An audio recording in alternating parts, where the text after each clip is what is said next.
Good evening. I'd like to welcome you to this evening's school board meeting. Before we begin our agenda items, I do need to announce that this board held an executive session yesterday to discuss personnel, and that this evening's executive session is canceled. We felt that it was in the best interest to ensure that we could hear all of our community members, and we do intend to reschedule time to meet with Bill Z in the near future. So just wanted to put that out there before we get started. With that, we do call this meeting to order. Would you please rise for the Pledge of Allegiance?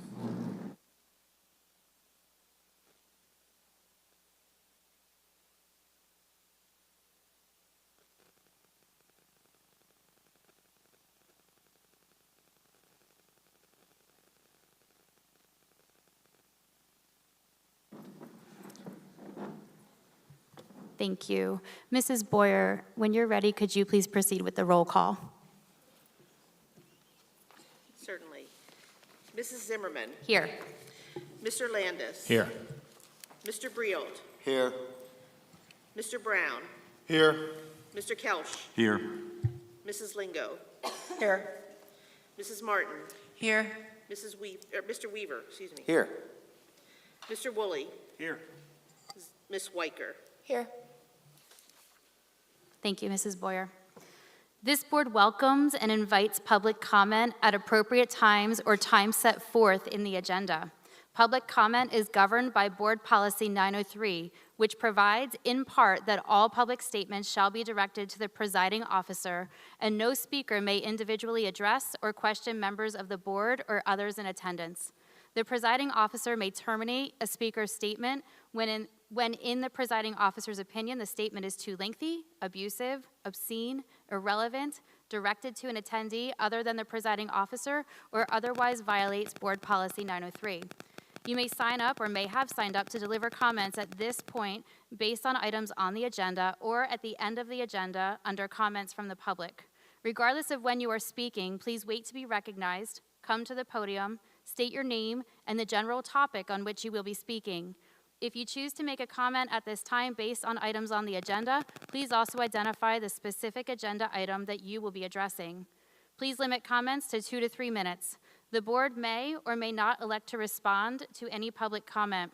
The board's lack of response is not an indication that the board is in any way endorsing, approving, or agrees with the particular public comment or speaker. The board requires an appropriate level of respect and decorum during board meetings. Board meetings are designed for the district to be able to conduct business and should be treated with the same decorum and respect as a legal or other governing proceeding. All those in attendance must recognize that their personal behavior cannot interfere with or otherwise disturb the intended purpose of these meetings. Additionally, we are setting an example for students of our district. Students may be physically or virtually present at any time. The board reserves the right to remove individuals who violate these basic rules of decorum and behavior. Repeated violators may also be subject to being barred from attending meetings for a set period of time. While public comment is an important and valued part of a school board meeting, the public is advised that such public comment may not always be the appropriate or effective method of addressing a particular question or concern. District Policy 906 establishes a comprehensive and robust procedure for the public to communicate questions, suggestions, and complaints regarding our schools. The procedure sets out the general intent of the board that complaints, concerns, and suggestions be first addressed and/or resolved at the lowest appropriate level of the district, whether that be a particular teacher, building principal, or administrator. The board has the utmost faith and trust in district professional staff and administrators and their ability to promptly address and resolve the vast majority of questions and concerns. While a public statement may not be terminated solely on the grounds that the presiding officer or any other party disagrees with a statement or finds a statement to be inaccurate or offensive, public comment should not be a forum for personal attacks, antagonistic behavior, or harassment of district employees, community members, or other parties. Please be advised that you are accountable for any legal or other ramifications and liability that may result from public statement you make, including any statement that misrepresents the truth, defames any individual, or discloses confidential non-public information. Your cooperation with these rules is expected and appreciated. At this point, Mrs. Boyer, do we have any individuals who are choosing to speak at the, on the unagenda items tonight? Yes, Ms. Zimmerman, we do. Thank you. We'll start with Kayla Cook, followed by Jason Burkholder and Zachary Weiser.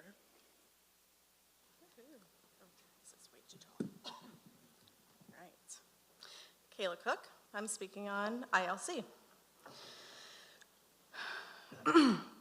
Tonight, you're going to hear a lot of anger and passion. You know why? Because our community deserves better. We've seen you, we've seen the people now on this board stand at this very podium and spout baseless demand after baseless demand. You've compared masks to satanic symbols. You accused schools of teaching critical race theory. You demanded the removal of all American boys because you perceived it as anti-cop. You suggested that adult volunteers police high school bathrooms. You've questioned why police aren't called and students arrested for minor infractions like possessing cigarettes. You've claimed being transgender is a mental psychosis that needs to be deheaded. You've mocked the very real struggles of our students by suggesting they might identify as a tomato. You've even gone so far as to dismiss suicidal thoughts as mere excuses to avoid responsibilities and compared the rate of COVID deaths to car accidents at Warwick. You have displayed a shocking lack of empathy. You justified filing right-to-know requests by claiming the school board lacks transparency, and yet here you are tonight as conservatives who have made demand after demand, and now that you are in power, you are being even less transparent. You campaigned on transparency, and when we asked for a public meeting to discuss the agenda item of Independence Law Center, you declined and said it would be discussed in executive session, which you have now canceled. This shouldn't surprise us, and yet here we are. We have received zero evidence that Independence Law Center is an expert on Title IX. Instead, they excel at finding legal loopholes and finding their way to the Supreme Court.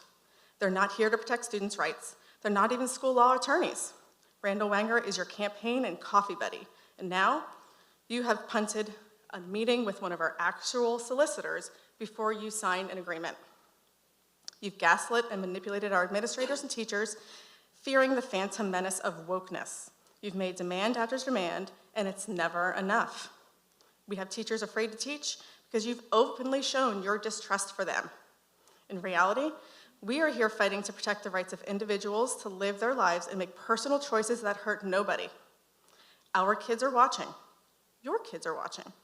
Gay kids, trans kids, Muslim kids, Jewish kids, they're listening to your words and observing your actions. I'm advocating not only to give them a seat at the table, but to elevate their voices.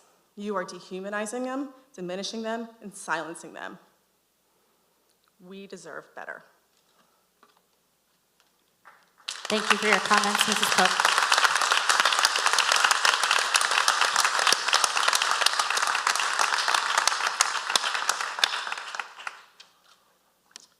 Good evening. My name is Jason Burkholder. I'm here like many others tonight because of agenda item 8, hiring of legal counsel. You stated you needed the firm for guidance on Title IX. For guidance on Title IX, you could have public meetings with your current solicitor from Apple Yost and Z, William Z, who is an experienced Title IX compliance trainer with a diverse and experienced policy team, but you said you would speak to him instead after the vote tonight.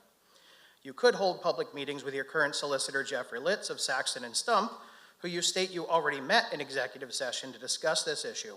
Mr. Litz himself is experienced and can also rely on his firm's eminently qualified Title IX compliance department, led by former Chief Judge for the United States Eastern District Court of Pennsylvania, Lawrence Stingle.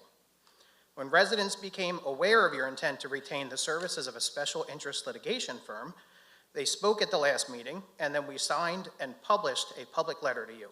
We asked you to slow down and to do your due diligence on legal counsel in full public view. Mrs. Zimmerman issued a reply via email that the board reserves the right to discuss this in executive session, demonstrating a lack of transparency. Are you also planning to publicly state, as Mrs. Cook said, your public interest or conflict of interest with your affiliation of Mr. Wenger, since he is named as a leader in your political party committee and was one last year when the party helped elect 7 of you? Are you disclosing that he was present at your party events as a featured speaker? The conflict of interest issues are reasons enough anyone could cite as to why you shouldn't hire the Independence Law Center, even if they weren't controversial litigators, as you could open yourself up to allegations that you are funneling money into the pocket of your friend at the expense of the district and its students. A yes vote will not only void your promise of transparency, it is a complete abandoning of your fiduciary obligations to the district. My request is that you simply say no. Madam President, you could exercise your authority and remove this item from the agenda now. Board members, you can simply vote no. It only takes 5 of you to make sure the document does not get signed. Every person in this room and everyone watching online is here because of you. We hope you're going to say no and do the right thing, acting in accordance with your oath of office, and not damage the district. And since we don't actually know what the Title IX concerns are, if I could please say if they are in regards to bathrooms, you could avoid litigation by simply hiring an architect and a construction firm to make private changing rooms for all students.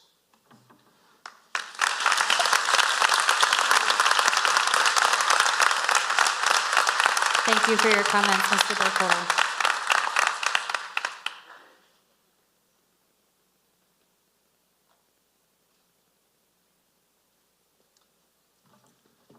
Hello, my name is Zach Weiser, and I'm here to speak on the hiring of the law firm ILC, but more specifically to speak on behalf of the Warwick student population as a Warwick student. The decision being made for us. The decisions that ILC and the school board want to push have absolutely no bearing on reality. They claim to act on behalf of students to keep us safe. However, they do not address the actual issues of safety within schools, and instead want to put attention on the inconsequential idea of transgender students' rights and use of certain bathrooms and access to gender education, as ILC has done many times before with other schools. I say this is inconsequential because transgender students do not pose any threat to the student population. I believe that almost 0 students, regardless of their opinion on the LGBTQ community, would regard trans students as a serious threat. One of the frequent arguments I see regarding restricting transgender students' use of bathrooms is that trans students are somehow a sexual threat to other students within bathrooms, and that male students will identify as transgender to sexually assault students. Does this not speak more of the predatory males than it does trans children? If they are so concerned about sexual harassment, should they not address the rampant sexual misconduct mostly committed by male students instead of completely made-up situations? I can personally speak on incidents in which students were unconsentfully sharing photos of him having sex with another minor. When I took this information to the school and sat down with administrators, absolutely nothing was done. His phone was not searched, he was not punished, and while he was talked to, everything was ultimately denied by him. This same scenario happened several weeks later when I heard that this student was once again unconsentfully sharing the same child pornography with other students. While this was not fault of the school board, there's a clear hypocrisy in the district's ideology. I am concerned about sexual misconduct in our schools. I do fear for the safety of the people around me. Some of the people who I am most concerned for are the health of my trans friends and classmates who are disproportionately more likely to experience assault, bullying, harassment, and suicide. I am not fearful a transgender teenager will be a threat to my friends in the bathrooms, nor am I fearful that the LGBTQ community will threaten my education. I am fearful that my trans friends will kill themselves as a lack of the result of care for transgender students. I care about Warwick students, every single one, not just ones that fit into my religious and political framework. What you are doing in the likely hiring of ILC is not only immoral, but directly contributing to the school being an unsafe and predatory environment. This school board does not genuinely care about our safety. They only care about restricting the rights of students.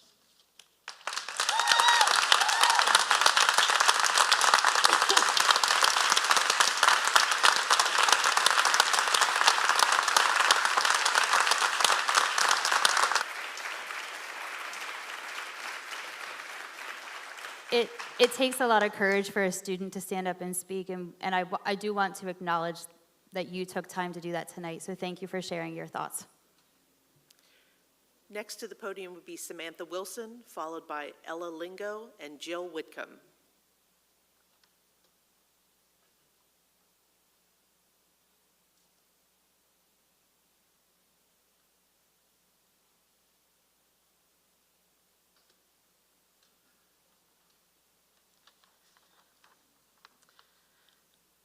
They started doing open comments at my church, and here I am. I really can't be stopped at this point.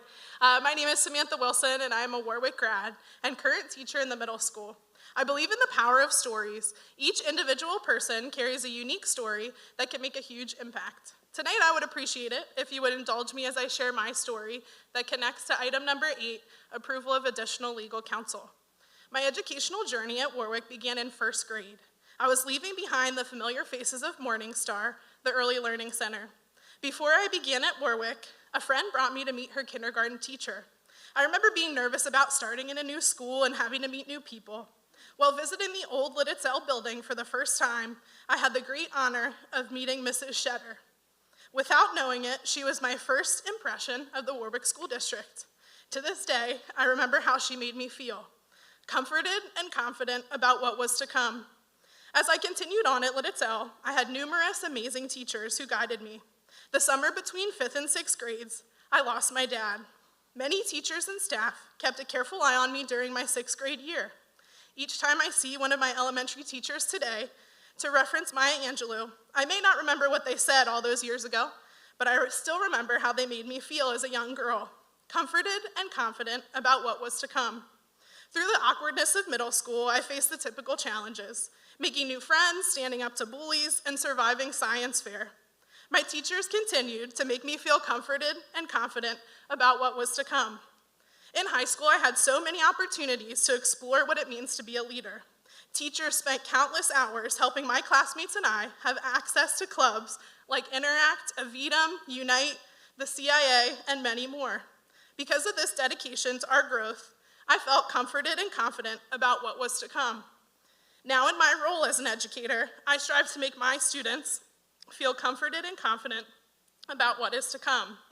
I challenge you as a board, families and role models that are here tonight, and those sharing to do the same.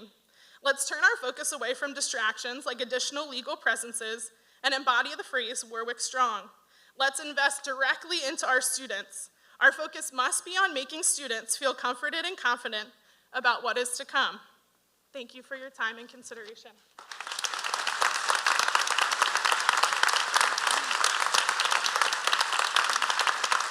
Thank you, Ms. Wilson. I have not missed a board meeting in years. However, 2 weeks ago, I stayed home with my siblings so that my dad could escort my mom here safely. Don't worry, you'll be happy to know I was watching from home. I was not even in the building, but I could feel the tension in the room. It was uncomfortable. This is not okay. I will remind all of you that your kids are watching. We are watching what you say and how you behave. This level of tension isn't going to benefit us students. That's what you're all here for, right? Us students. Making personal attacks at these board meetings, online, in public, or at all is just mean. It is bullying and it is harmful to people, to families, to this community, and to all of us students. School board members are responsible for making really tough decisions, like the decisions our school board will be making tonight regarding the ILC. Decisions we will never all agree with, and that's okay. Respectfully disagreeing is normal and common. I disagreed with my mom earlier today, but I still love her and respect her. When I disagree with her, sometimes I compromise, sometimes I agree to disagree, and sometimes I simply keep my opinion to myself. But I am never mean. Community members, let's make sure to communicate with the school board members in a respectful and productive way. Let's have faith in this group of leaders who are elected to make these decisions. They all care deeply about kids, and not just their own, but all kids in this community. We won't all agree on everything, and like I said, that's okay. But just don't be mean. Something I think we can agree on is that we are all here because we care about all Warwick students. I believe that together we can make Warwick schools the best possible place for all Warwick students to learn. Thank you. Thank you, Ella.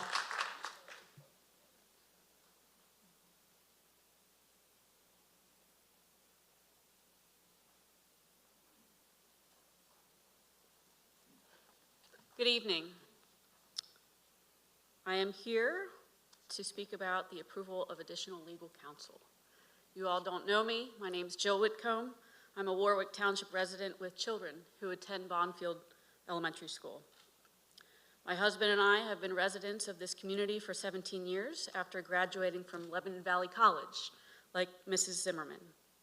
My husband is a Bronze Star recipient combat veteran, like Mr. Brial. My father's parents were Mennonite farmers, with Dad growing up working on the farm, like Mrs. Martin. And also like Mr. Brown and Mrs. Zimmerman, my mother's mother was a teacher, having taught kindergarten for 17 years and first grade for 8 years. Lidditz is renowned for being the coolest small town and for its strong sense of community. This is evident in our 2030 comprehensive plan, so aptly named Strengthening Our Community. As elected public officials, you are charged with ensuring the integrity of our community's public school system. As noted in many of your biographies on the Warwick School District News and the Warwick Area Republican Committee website, your goals are to ensure that our students have the best educational experience to meet and exceed academic standards, and as stated by Mr. Landis, work toward our common goal of doing what is in the best interest of all Warwick students. Publicly accessible information, and specifically the case studies found on the Independence Law Center website, demonstrates that they are not interested in strengthening our community or doing what is in the best interest of all Warwick students. One of the Independence Law Center's cases where they represented the plaintiff in Joel Doe et al. Versus Boyertown Area School District noted disappointment that the U.S. Supreme Court rejected their appeal regarding this Title IX case.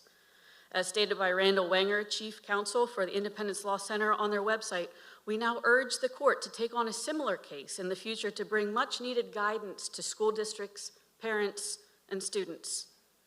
The Independence Law Center is not interested in helping you. They are not interested in serving our community. They are only interested in using your platform as elected officials to drive their own message and bring media attention to their cause. The Independence Law Center, by offering free services, aims to take advantage of your power. In President Reagan's farewell address to the nation, he stated, "We, the people, tell the government what to do. It doesn't tell us." We, the people, are urging you, as our elected public officials, to consider what the Independence Law Center represents. Their purpose is to build a case, elevate it to the highest courts, and bring notoriety to our Warwick community. Entering into an agreement with the Independence Law Center is not in the best interest of all Warwick students. Thank you for your consideration and attention.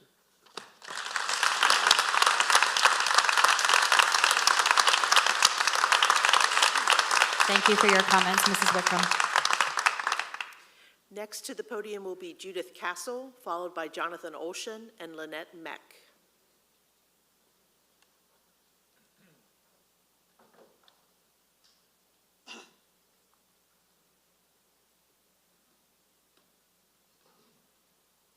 Is Mrs. Castle here? I don't think she is, Mrs. Boyer. We'll move on. Thank you. Okay. Jonathan Olshan, followed by Lynette Meck.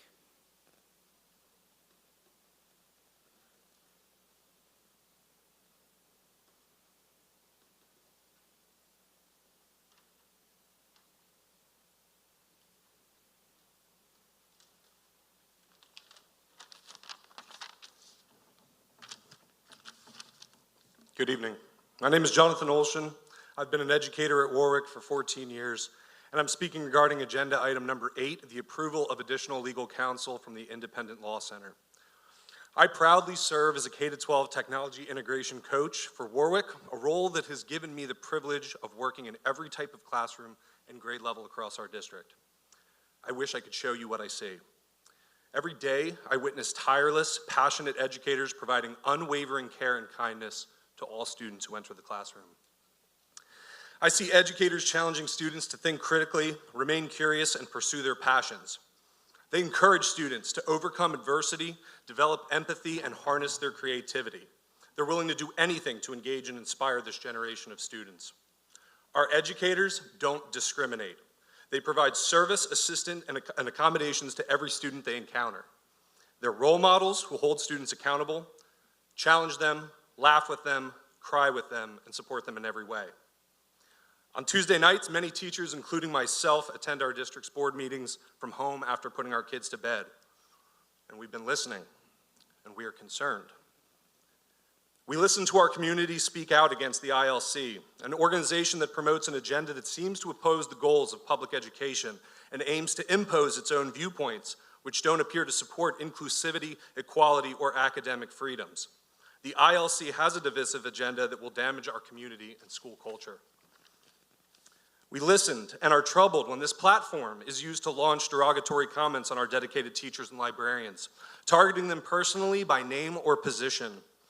Allowing baseless accusations and personal attacks makes our district unattractive to potential educators and diminishes the morale of our current staff. I would urge community members to address specific teacher concerns through the appropriate channels, not public meetings.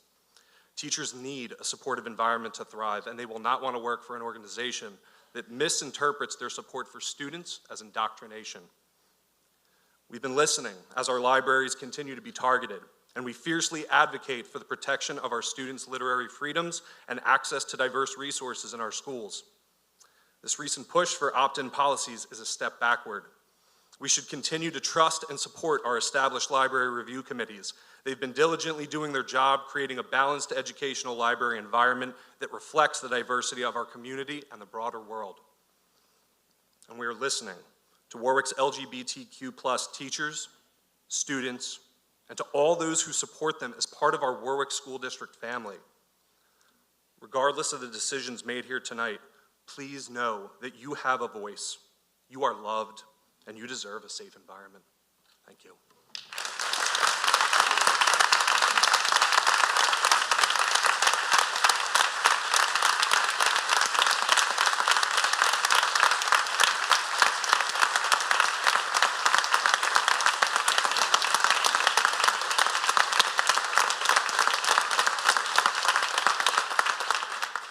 Thank you, Mr. Olshan, for your comments. I would like to add that it is the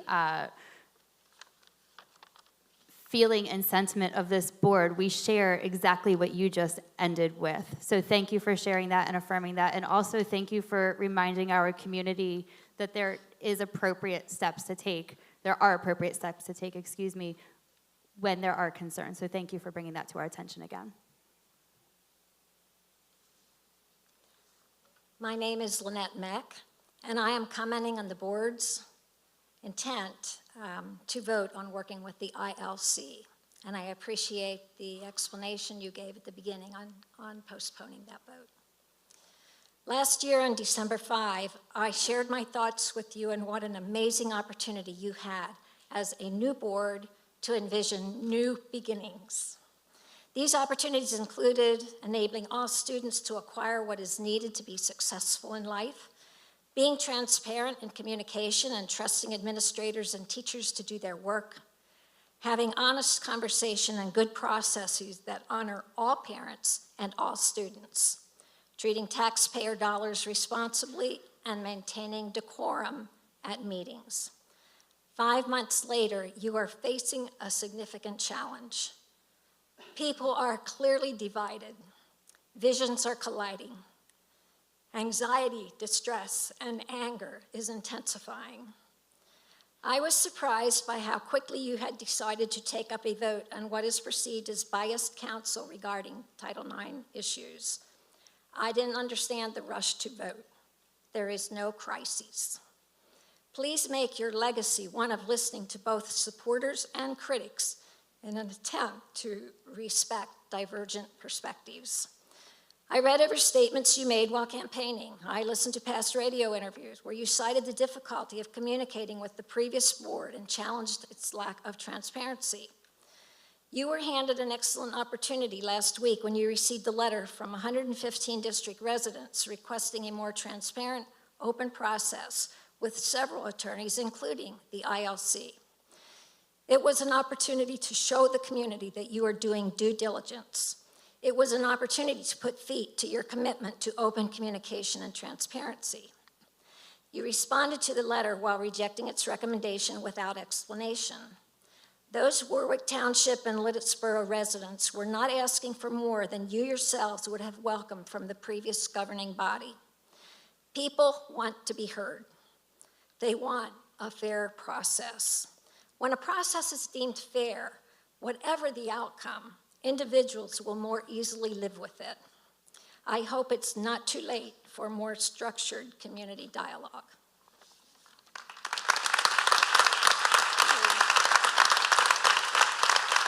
Thank you, Mrs. Mack.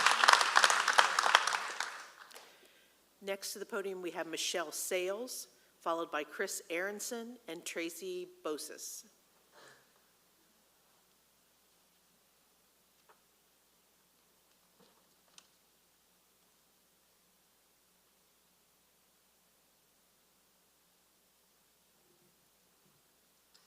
Members of the board, my name is Michelle Sales, and I'm a graduate of Warwick High School, class of 2008, and I'm here to speak out on the issue of your proposed collusion with the Independence Law Center. I understand this law firm's interest is on religious freedom, and freedom is a beautiful and a powerful concept. In our schools, freedom is what allows students to learn together as equals regardless of their sex, gender, racial or ethnic backgrounds, or religious persuasion. And it's the opportunity to encounter new ideas and ways of thinking.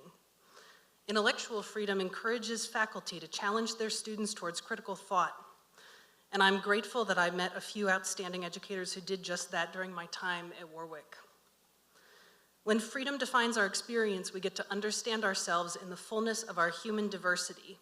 And when we are free, we can speak openly and exist without fear of harm. I worry that this freedom is being eroded in many facets of our lives, especially in our schools. And I worry that the vision for religious freedom is being warped into a crusade for religious control. I know that the Independence Law Center hopes to dismantle religious and intellectual freedom at Warwick like it has tried to do elsewhere. We all know ILC wants to ban books and advance narrow-minded, fear-mongering policies that harm our students. ILC has also partnered with groups like Alliance Defending Freedom, a known anti-LGBTQ hate group, according to the Southern Poverty Law Center. These people want to scapegoat our LGBTQ communities as part of their broader mission to defund public education and try to strip us of our human rights. I know how you are likely to vote on this issue, and I want you to know that we who are committed to freedom for all will continue to fight with clarity of purpose for a world where everyone is free. For us, this is a moral priority. I do not believe this school board is fighting for the safety and security of all students if this partnership moves forward, and I'm sure there will be financial consequences to the district and local taxpayers in the wake of this decision if it goes through. I stand with the LGBTQ students and those of diverse faith backgrounds who attend Warwick right now, and I'm grateful to the many leaders in our local faith communities who have spoken out to affirm that there do remain morally principled leaders in this county who truly believe in freedom. We know that anyone who votes for this partnership is voting for religious control over the basic fundamental freedoms of thought and expression. To the students and faculty of Warwick, your community is here for you, and you are not alone in this, no matter what happens. Thank you for your time. Thank you, Michelle.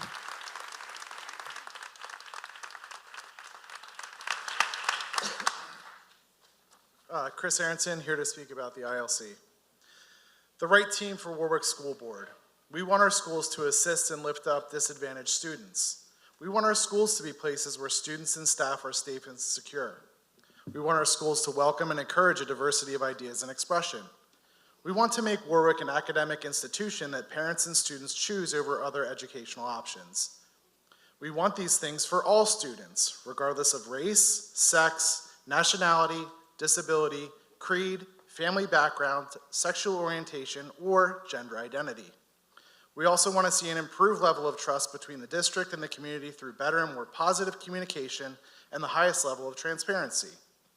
And here we are. Tonight, you're going to hear the community imploring you to have a change of heart, but you will likely finalize a partnership with the ILC, a partnership that is counter to the promises you made to this community when you ran for your positions last year, a partnership that will tear down and destroy opportunities for disadvantaged students. 2 weeks ago, you cited recent Title IX rulings as one of the reasons you were performing good governance in meeting with the ILC. Just say the quiet part out loud. The real agenda is to enact anti-trans policies as quickly as you can to placate your most vocal supporters. These policies seek to undermine the existence of and will erode safety for the LGBTQ+ community and their allies. You welcome and encourage a diversity of ideas and expression. Yet 2 weeks ago, you fumbled over each other while regarding the school board owning the responsibility of what books are allowed in the library. Be as transparent as you claim to be. We're going to see book bans. We will see books removed or not allowed because there is a passage about sex that can be highlighted when the real issue is the material does not align with your evangelical beliefs. A main talking point at the last meeting was how understaffed this district is, yet you plan to impose an administrative nightmare with an opt-in program when parents already possess the freedom to opt their children out. In honor of transparency, I'll assist you in telling the audience what we'll have next. Opt-in programs for sexual education and science, where we'll likely see an eroded curriculum for political purposes. Please explain to all of us how this is going to make Warwick an academic institution that parents and students choose when there are plenty of Christian schools in the area that offer a path counter to public education. Outline for all of us how you argued for parental rights over wearing face masks during a pandemic, but are now seeking to strip everyone's parental rights to better align with your ideology. You are bringing your culture war into Warwick when you promise the highest level of transparency and better communication with the community you serve. Fulfill it by hosting a public meeting with representation from the ILC as well as the Education Law Center. I challenge you to reconsider your final voting tonight and pause until your campaign tenets are either fulfilled or clarified with more appropriate language. Thank you.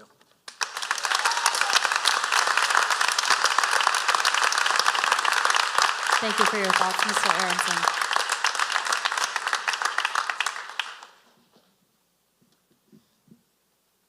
My name is Tracy Bosis, and my family has lived in Warwick Township for 23 years. My husband and I raised 3 children here who attended Warwick schools and graduated from Warwick High School. I'm a clinical social worker and have practiced mental health counseling for 36 years. I would like to address my concerns about the recent conversations with the Independence Law Center and the vote tonight on the board's continued engagement with the Independence Law Center. This group has historically focused on limiting the rights and suppressing the voices of vulnerable students in public schools. Your job as our school board is to protect the rights of all students and to ensure our school can provide a safe and proper education for all students in the district. I ask that the members of the board vote against engaging the services of the Independence Law Center and cease contact with this group. I know several of you personally. We're neighbors. Our children grew up together, played, and went to school together. We attend church together. And I know that you're concerned about maintaining Christian values in our community and in our schools. And while I share many of your concerns, I believe that engaging the Independence Law Center is not in the best interest of Warwick School District and would be a detriment.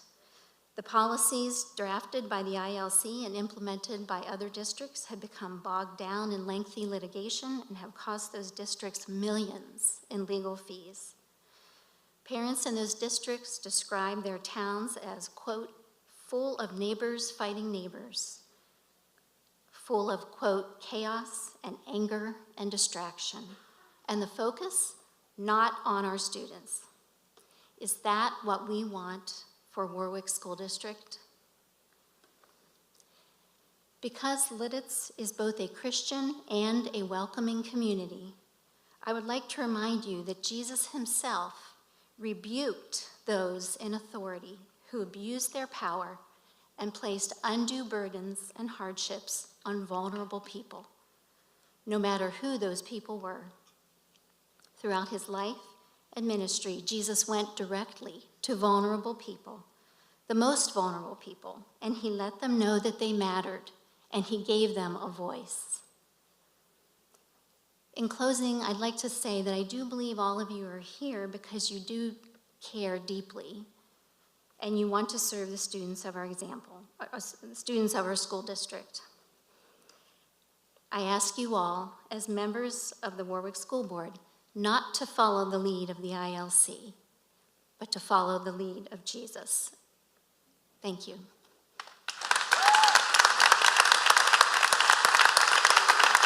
Thank you, Mrs. Bosis.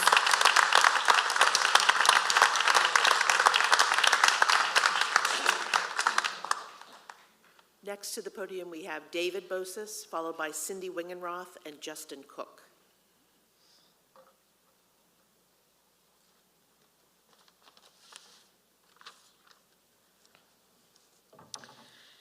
My name is David Bosis, and I would like to speak to the issue of the ILC. My wife and I have been residents of Warwick Township since 2001. We have 3 children who've been educated in the Warwick School District, the last one graduating in 2018. And while I understand that you on the board have a very challenging job, and this is not an easy issue, I was greatly disturbed by the news that the school board was considering utilizing the services of the ILC. When I read their mission statement, it was clear that they want to build a Christian worldview within our educational system. Let me clarify here that I grew up in a Judeo-Christian context. I went to a Christian college where I met my wife. I majored in history. I went on to an evangelical seminary where I studied for pastoral ministry.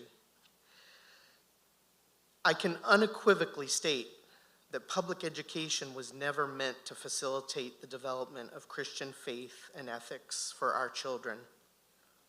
I think we can all agree that government, and by extension local governments and school boards, should not be dictating what religion or religious context our children should be taught within. This is the domain of the church and the home, not the public school. Imagine if the tables were turned and Christians were the minority in a public school district. Considering this, the aim or the goal of public education is to prepare our children for citizenship by instilling within them the skills of free and critical thinking. We should not spend an ounce of our time and energy trying to win a culture war or join in a national political battle. The potential for costly lawsuits and further litigation paid for by our taxes is very concerning to me. The sole focus of this school board should be on delivering the highest quality education to our children. I fear that Warwick is falling behind other districts in our county academically because we have missed this mark. What hope do we have of recruiting the best minds to teach in our district if we are determined to spend our energy on litigating political issues and taking our focus off of our students' academic success?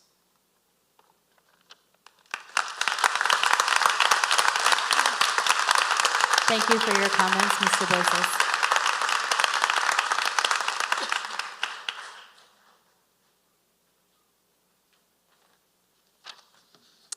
Hi, I'm Cindy Wingenroth. I'm a resident of Warwick Township, parent of 2 Warwick grads, and I was also one of the Support Warwick Schools candidates for school board last year.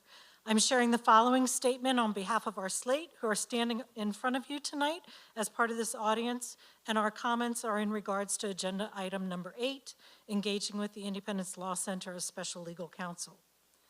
At the most recent school board meeting, a variety of members of this community shared their concerns about your interactions with the ILC. While it may be tempting to hear these voices as one group, there were many unique perspectives represented. We heard from former school administrators and educators, local business leaders, multiple clergy, and many, many citizens. And while their reasons were varied, they were united in their opposition to this district contracting with the ILC as special counsel.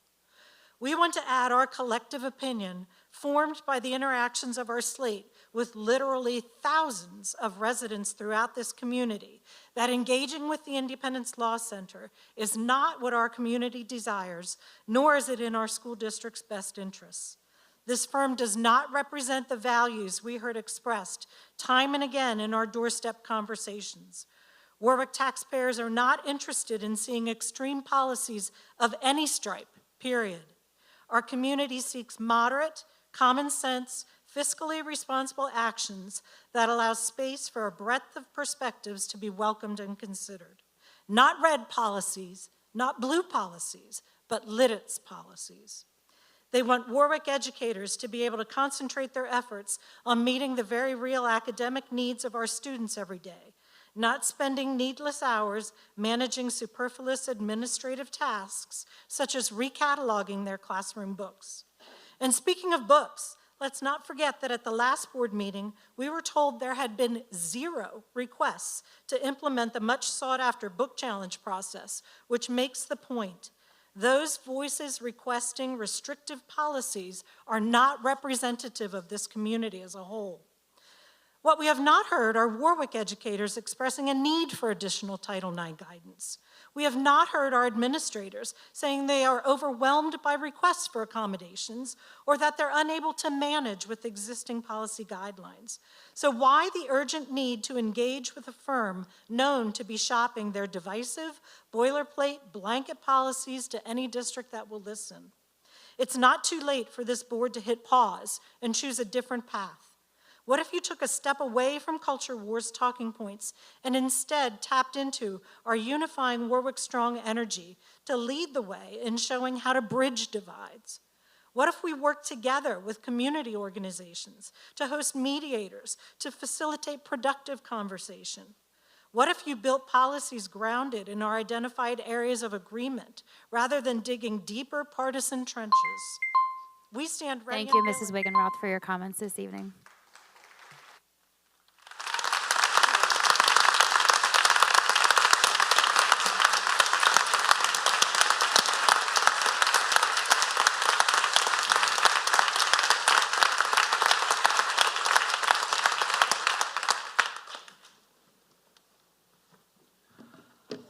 Taller than Cindy. Good evening, board members. I'm Justin Cook, and I'm speaking about agenda item number 8 and your interest in partnering with the ILC. A lot of conversation tonight, and I think many of us are presuming why it is that you're seeking to work with this law group. I know some questions were asked during the last board meeting, sort of imploring you to maybe help clue the public in. I know that the community signed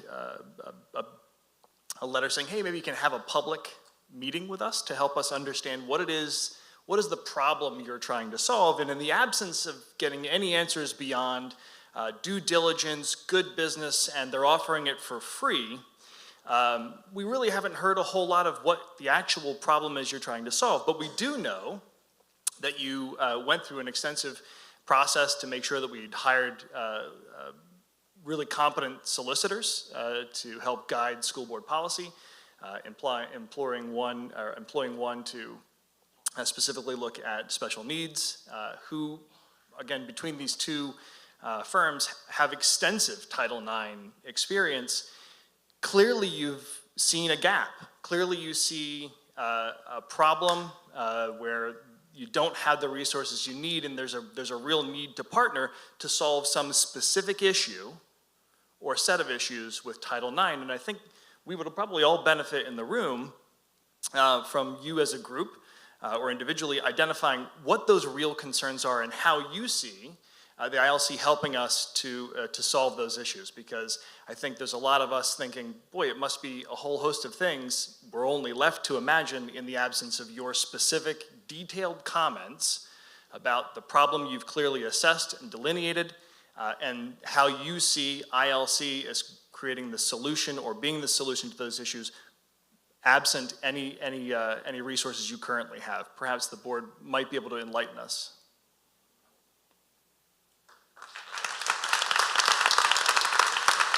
Thank you for your comments, Mr. Cook. Next to the podium is Alan Carell, followed by Megan Cash and Leslie Penkunas.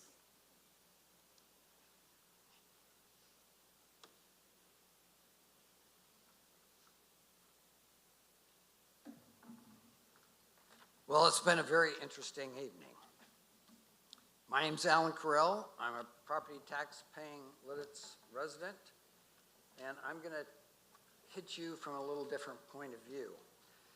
I'm talking about, guess what?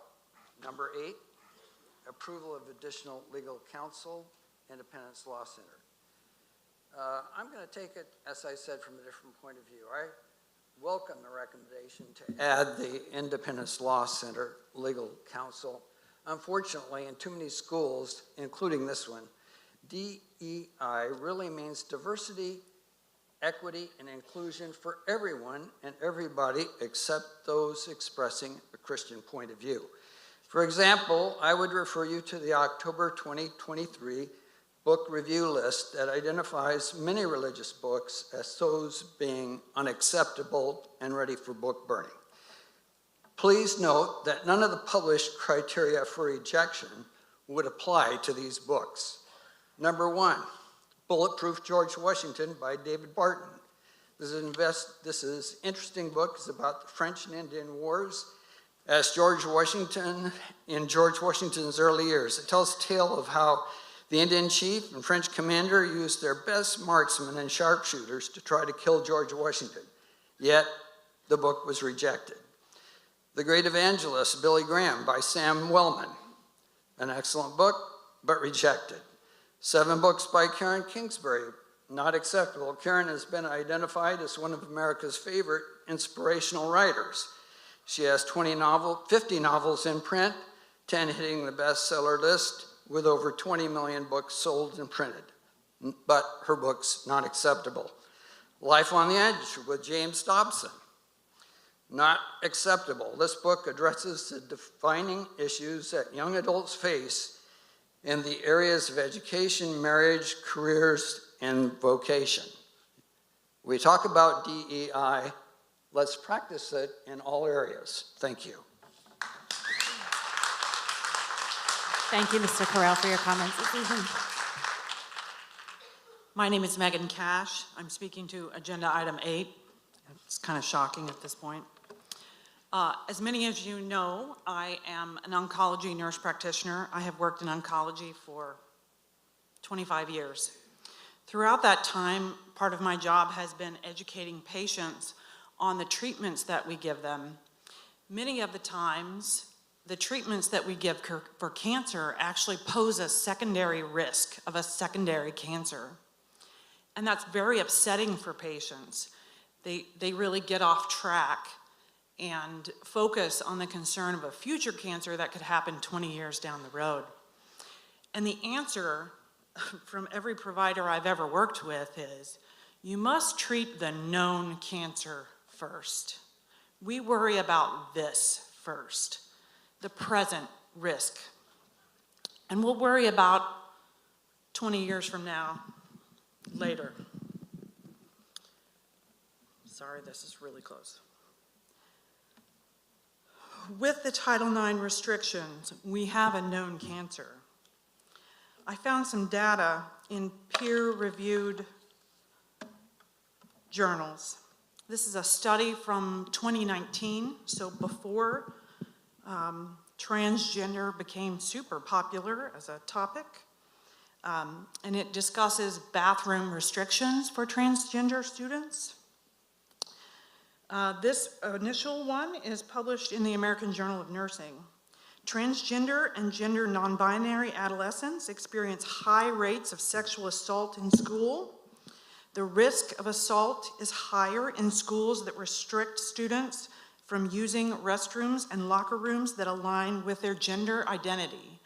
Of note, this was before this became a topic, so these are well-meaning nurses and teachers who are saying, I think you should use that bathroom.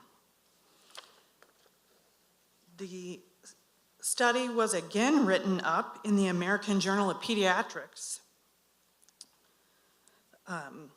Of note, this study included 3,673 students, and every single state in the United States was represented.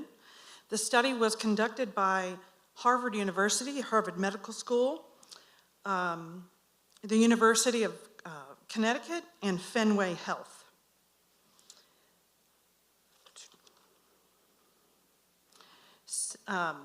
So the American Journal of Pediatrics offered more information on the study. sexual assault in transgender youth is higher at 25.9%. This is versus their cisgendered girls in high school, these are high school students, was 15%. Thank you, Mrs. Cash.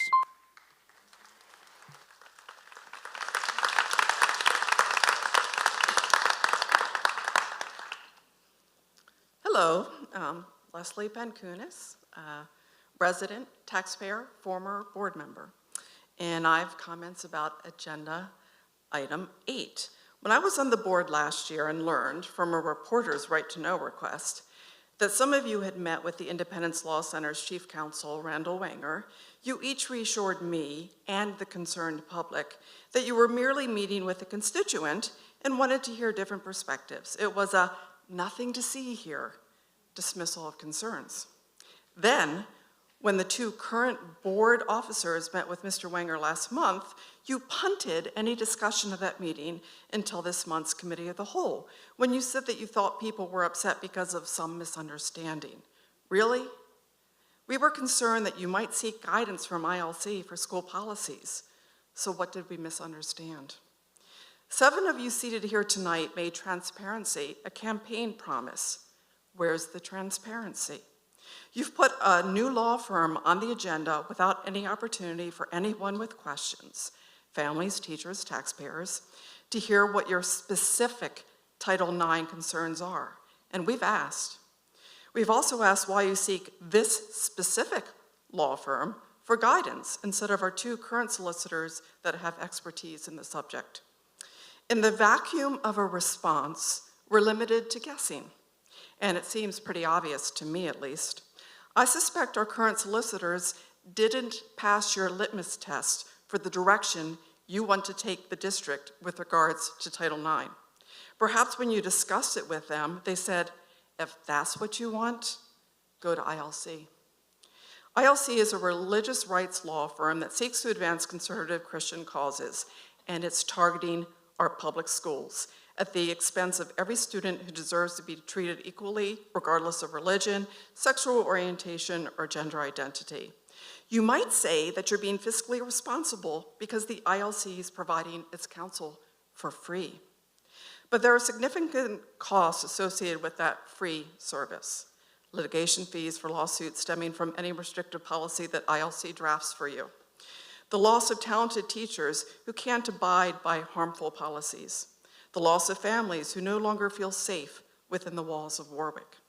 Our town's reputation as we risk being seen as non-inclusive, non-welcoming.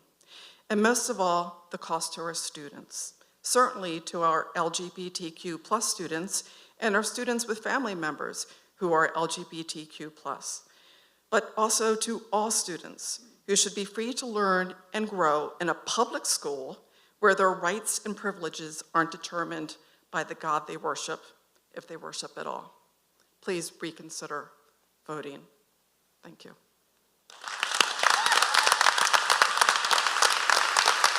Thank you, Mrs. Pankunis. Next to the podium is Polly Gaynor, followed by Ariel Miller and Sheila O'Rourke.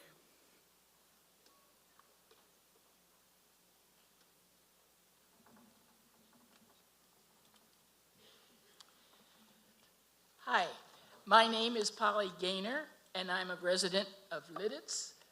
I was a teacher at one time for quite a few years here at Warwick, and quite a few years ago. It was, pardon me. I am here to speak about the controversial ILC also. I want to thank Mrs. Zimmerman for having a segue right into my ideas that I wanted to propose, and that is on trust and respect. It is easier to maintain an atmosphere of trust and respect rather than have to rebuild an atmosphere of trust and respect. If we keep going the way we are with this ILC, we're going to have to rebuild. That takes a lot of time and energy. You need to trust your employees. You need to trust the administration, the staff, all of us together, working to educate the students as best possible. Your librarians are well educated. They work hard and they provide a good set of books and so on for the students. And if you do not like these, there are avenues that you can follow to have your son or daughter not check out these books. Trust your librarians. Trust the legal firms that we now have. We have 2 of them. You say, at one time at one of the meetings, you said you wanted to have a different view. Does that mean 3 law firms? Does that mean 4, 5, 6? When are you going to have enough different views? Work with the law firms that you have. They will give us good legal advice. You know, I worked with Dr. Iovino and Dr. Bonfield. I did not have the opportunity to work with Dr. Hershey. We didn't always agree, but we trusted one another. We respected one another. There was not this division when you couldn't get the other side to see. We trusted one another to make the best decisions for all our students. I hope that we can go back to that point and that once again it'll be fun to teach in Lidditz. It was the neatest time to teach, but I don't hear that today. Thank you for your comments, Mrs. Gaynor.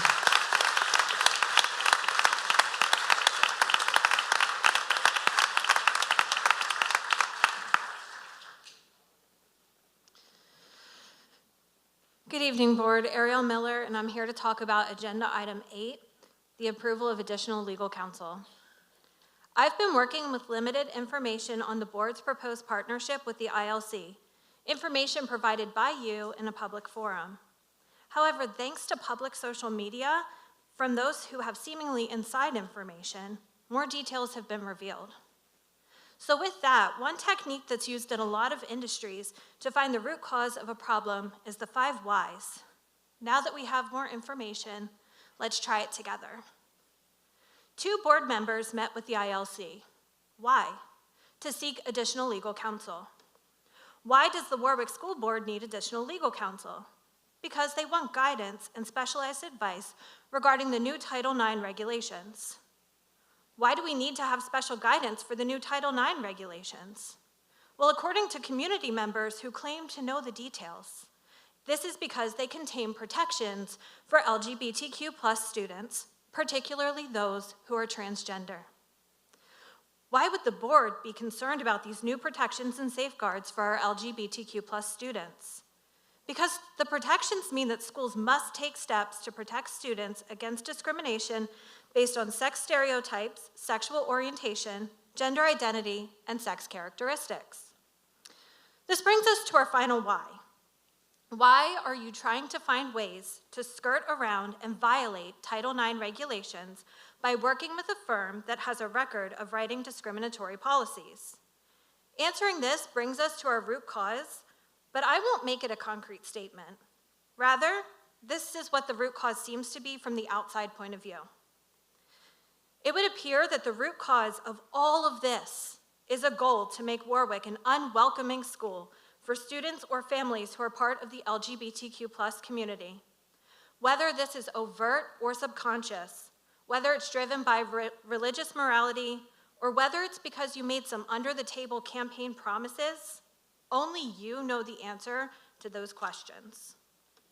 I strongly encourage each and every one of you to reflect on your true intentions prior to voting on this matter and ask yourselves if this really is the behavior of a school board who promised to work for all students and families in the district. Thank you for your time.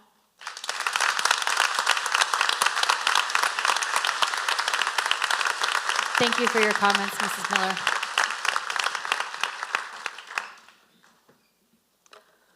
My name is Sheila O'Rourke. I'm a resident, parent, and also an attorney. In my work as a land use and civil rights attorney, I regularly advocate for my clients' individual religious freedoms against government infringement. And that is how it works. Our Bill of Rights protects individual freedoms from government intrusion. What the school board is proposing to do, consulting with an overtly religious law firm in order to craft school board policy, which is government policy, is upside down. Yes, the First Amendment to our Constitution protects an individual's right to religious freedom. But importantly, the Establishment Clause also prevents the government from establishing any type of religion. The government cannot favor one type of religion over another, and it cannot favor religion over no religion. The government and our school district, as an arm of the government, simply must stay out of the business of religion. So I am confused why the board is considering consulting with a law firm whose own website states that it is a religious-based law firm with a religious agenda.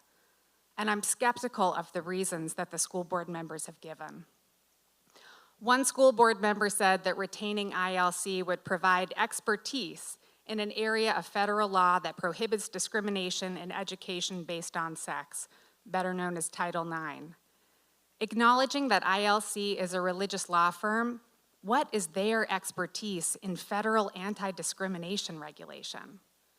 ILC's track record is the best indication.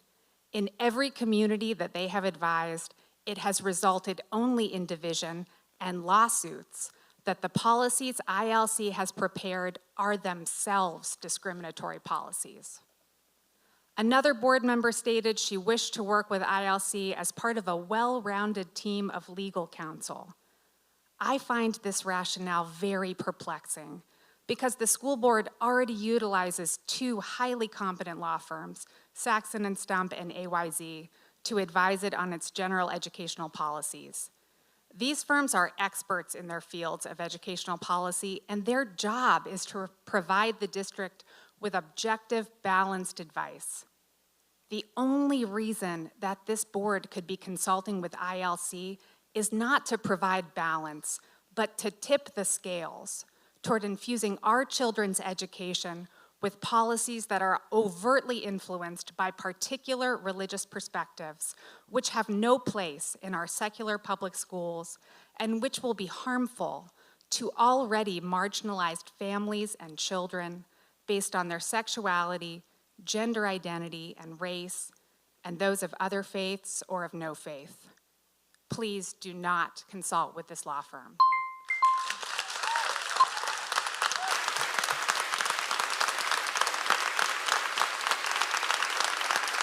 Thank you for your comments, Ms. O'Rourke.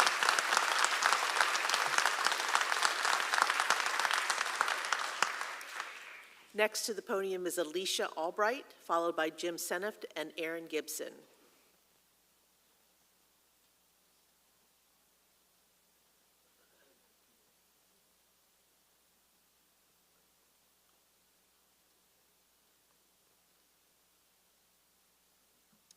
Okay, hello. My name is Alicia Albright. I use she, her pronouns, and I'm here to talk about the ILC, the Independence Law Center. Oof. Well, their website states that we need to affirm and appreciate the foundational primacy of freedom of conscience and religious freedom. Freedom? What an unusual choice of word when it comes to this agenda. Freedom, by definition, is the power or right to act, speak, or think as one wants, without hindrance or restraint. I thought it might be important to give a clear definition of what the Independent Law Center is fighting so viciously for. Freedom. As in the freedom to read books? No, just the books that the board would deem appropriate. Okay, so probably not freedom. Freedom is in the freedom to identify however one may wish? Nope, not that either. That would certainly make for a sticky situation. Again, lacking that freedom, I've got it. Freedom to make decisions for our schools that the majority of the community does not support. Oh, yes, that's the freedom. Glad we cleared that up. The idea of banning books is nothing new. This has been the hot topic since 1637. That's a pretty long time to still not have this right. Sorry. As Lyndon B. Johnson says, books and ideas are the most effective weapons against intolerance and ignorance. Help us stop the intolerance and ignorance. Keep the books alive. I'm unsure why the school board believes they are more fit for choosing books and curriculum for our students than the educators that they have hired on. These educators who've gotten degrees in exactly that. If you don't trust them, fine. I suggest opting into homeschool so you can shelter your children from the amazing librarians and teachers. Shelter them from the words of others outside of their own experiences. Shelter them from the disdain this school board seems to have against their own staff. Ellen Hopkins said, "Torch every book, burn every page, char every word to ash. Ideas are incombustible, and therein lies your real fear." Praise be.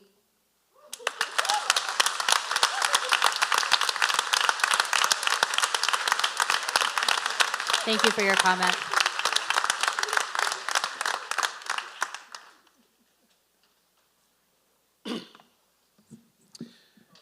Greetings, Warwick School Board. My name is Jim Seneft. I live in Lidditz. I'm a taxpayer too. I send a child to your schools. I'm here to talk about Agenda Item 8. Here we are back in the auditorium where it all first began for some of you, making it necessary to hold meetings here a few years ago. Back then, no one on your side was complaining about a loud minority causing trouble. Back then, you were the ones complaining about transparency and a board holding too much power. My, how things change. I know you're going to sign the contract to proceed with the counsel from the Independence Law Center because I've been paying attention and I know your values. I'd love to see you prove me wrong tonight. This is a great chance to prove me wrong. I'll be really happy if you do that. But I've gotten to know you. I've seen your Facebook posts. I've listened to your words here on both sides of the microphone. So even though you as a board promised greater transparency to the community while running for office, here you are, like many have said, rushing through the addition of a controversial legal counsel despite protests from a large portion of this community. Yeah, you told us a couple of weeks ago, Title IX, that's great. But Title IX covers a lot. What exactly is it about Title IX that you need consultation on? While we've heard from some in the community about bathrooms and girls' sports, you have not said that. You've not mentioned either topic while sitting in those chairs. Sure, the recent Title IX updates add protections for transgender students, but they've also updated protections for sexual harassment and victims of sexual assault. For all we know, that's what the board is looking at. That might sound ridiculous to people in this room, but if you've been paying attention to you guys, I think anything's possible. In fact, if anyone was paying attention to 7 of this board's words when you were campaigning on Facebook, they might think the idea of going after sexual harassment or sexual assault isn't that preposterous. And I'm going to quote, these are the exact words posted by the Right Team for Warwick on November 3rd, 2023. 7 of you have your names next to this. I can show you the screenshot if you need to see it. But it's a comment from the Right Team from Warwick that says, "Are we not on the same page that rape and pregnancies don't happen if people aren't having sex, consensual or otherwise?" That's shocking. Let me repeat that. Are we not on the same page that rape and pregnancies don't happen if people aren't having sex, consensual or otherwise? A member of the community responded to that and said, "Right Team for Warwick, newsflash, rape is not sex." And the Right Team for Warwick responded, "What are you trying to accomplish?" If nothing else, this statement on Facebook from your campaign that rape doesn't occur unless people are already engaging in sexual behavior should have been a wake-up call to voters about where your team stands on protecting girls. Instead, you're just using their bodies as a political football. I see I'm running out of time, so I'm just going to leave it at that. Thank you for your comments, Mr. Sentif.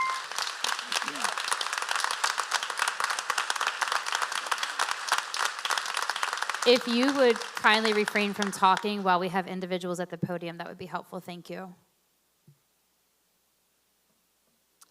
Good evening, Board. My name is Erin Gibson, and I'm a Warwick resident and taxpayer. What is the purpose of retaining the Independence Law Center?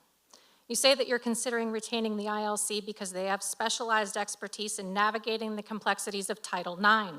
This seems odd because the Pennsylvania School Boards Association has already provided a model policy that complies with all federal requirements of Title IX and is designed to protect you and the district from litigation. You say that you're retaining the ILC to do your due diligence, but this also makes no sense as the ILC is not a firm that specializes in school law. There are plenty of legal firms with actual Title IX expertise, including your current solicitor, Saxton and Stump, and your special counsel, Apple, Yost and Z. Others include Fox Rothschild, which has a nationally renowned Title IX legal team and serves as the solicitor for IU 13. They routinely share Title IX legal advice and training with all Lancaster County school districts. There is also McNeese Wallace, Sweet, Stevens, Katz, and Williams, and Barley Snyder, where your own Mr. Landis is a partner. All these firms have significant expertise in Title IX and would be happy to consult with you. But perhaps due diligence isn't really your purpose. It's well known that the ILC works to restrict students' access to library books and write policies restricting transgender students' use of restrooms and locker rooms. That seems to be your true goal. So I ask, have you done your due diligence on the potential financial implications for our district? As you know, Warwick's liability insurance is provided by the Lancaster-Lebanon Public School Insurance Pool. The Independence Law Center is not an approved law firm of that insurance pool. Before you vote tonight, please consider the following. This move may cause Warwick's insurance carrier to drop the district from its insurance pool to avoid risk.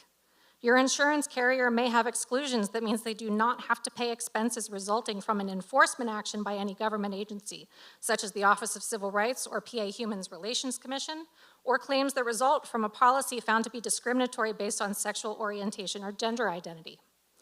As policies governing book bans, trans athletes, or bathrooms are likely to invite litigation, your insurance carrier will likely place a reservation of rights on you, meaning they may defend you, but choose to deny coverage later. If any policy you create is found to intentionally violate Title IX, you run the risk of losing Warwick's federal funding for children with disabilities and from low-income families. If you adopt a policy that does not comply with federal law, you may also be personally liable to a surcharge action by Warwick taxpayers.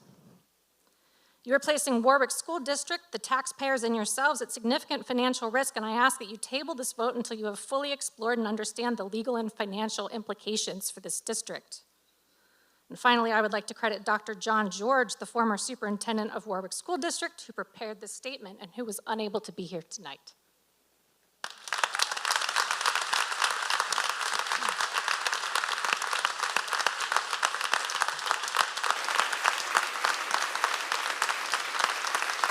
Thank you for your comment. Next to the podium will be Reverend Jim Grosnickel-Batterton, followed by Reverend Matthew Lenahan, and then we're going to have Keely Purnell and her father, Greg Purnell.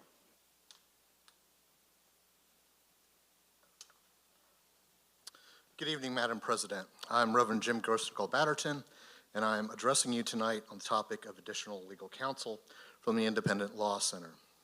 I speak as the parent of a Warwick student and a future Warwick student.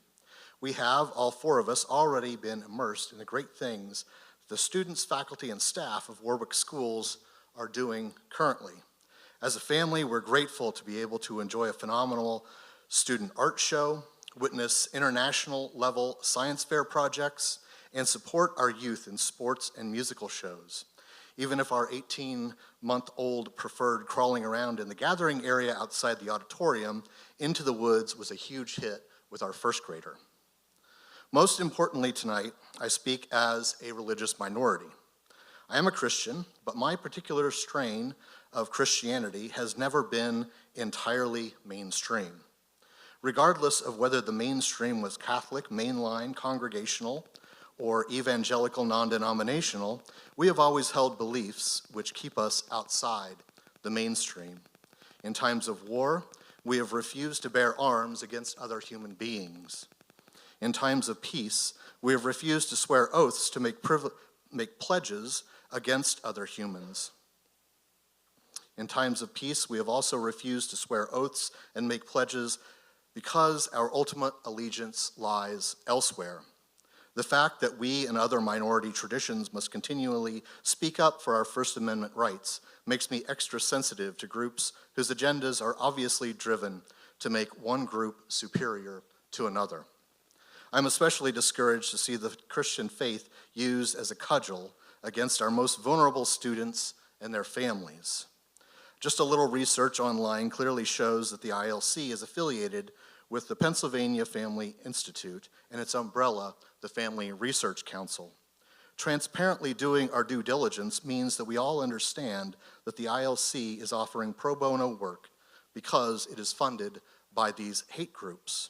They are labeled hate groups by the Southern Poverty Law Center for promoting school policies and legal actions which deny the rights of students and families in the LGBTQ+ community.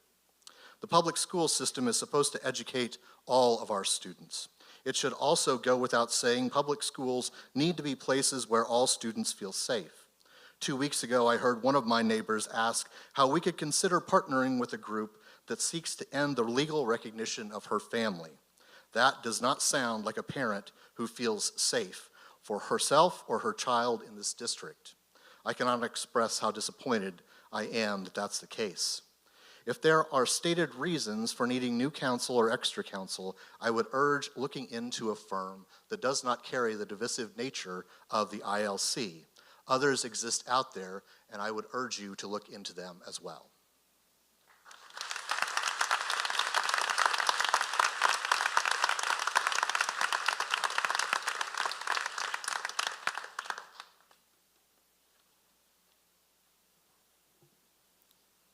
Reverend Dr. Matthew Lenahan, proud parent of a graduate, a Warwick graduating senior, and a sophomore. And I'm speaking against the recommendation to invite ILC to become additional special counsel.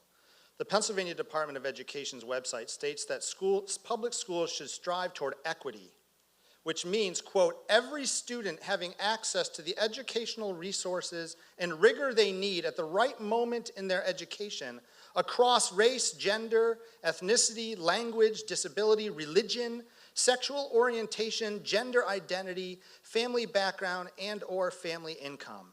Additionally, they have noted that, quote, to do their best, students must feel safe at school. A healthy and safe environment can help students thrive, and every student, regardless of race, ethnicity, sexual orientation, gender identity, or expression, should be provided the opportunity to learn free from discrimination, fear, or harassment, unquote. Public schools like Warwick cannot impose a certain religious moral agenda. I'm here to protect students, kids that I know and love. I'm protecting them from religious bias against gender and sexual identities that certain Christians find offensive or immoral, including those who want to partner with the Independence Law Center. Many Christians actually embrace diversity and inclusion and welcome of LGBTQ+ people, including my denomination, the Evangelical Lutheran Church in America. Some are still working on it, and some are unsure. Not all Christians think alike, but you know what? That has nothing to do with public school policy. I think many people are here tonight to protect someone they love, or some idea or some value. It may be religiously motivated or not. Protection is a response to a threat, real or perceived, or a loss of safety or security. And I think we're living in a time and a place where many people are feeling insecure, afraid, or under attack. When we feel this way, we become vulnerable to our learned conscious or unconscious biases, and we are not our best selves. We tend to think in simple binary terms of good or bad, black or white, right or wrong. And of course, I'm always the good guy and always right, aren't you? And people will exploit those biases to enroll us in their campaigns to gain control or power. They will use fear to get elected to office to become decision makers. The ILC traffics in discrimination, fear, and threat couched in religious moral purity language. That's their expertise, dividing communities around cultural change. A lot of people in this community are afraid. I'm worried, but I'm not afraid. You're going to do what you're going to do, and there will be a reaction. But I think moving it on this recommendation tonight continues to divide this community, demoralize the staff, and send a message of exclusion. Thank you, Reverend Lenahan. Thank you.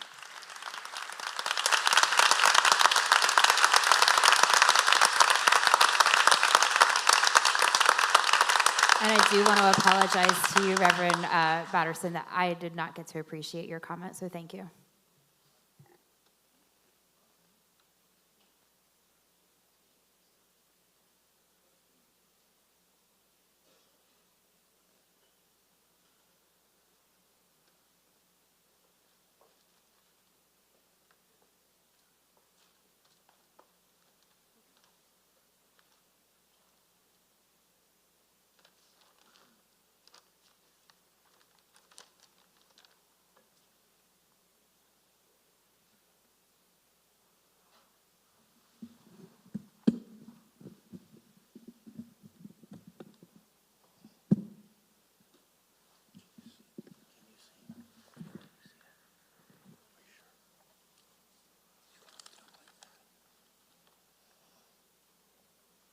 Hi, I'm Keely, and I'm 10 years old. I am a LGBTQIA+ and furry sport. As I'm talking more and more for my speech, my mind is filling up with embarrassment, but I am standing up to what I feel is right. When I think of a gay or trans person at school, the first thing that comes to my mind is that person being bullied. Isn't our school supposed to be bully-free? I think that LGBTQIA+ should be okay to the school.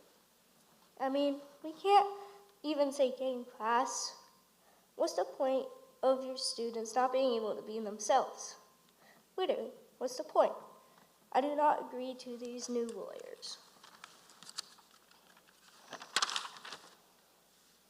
My time is not up. My dad wanted to show you my original draft.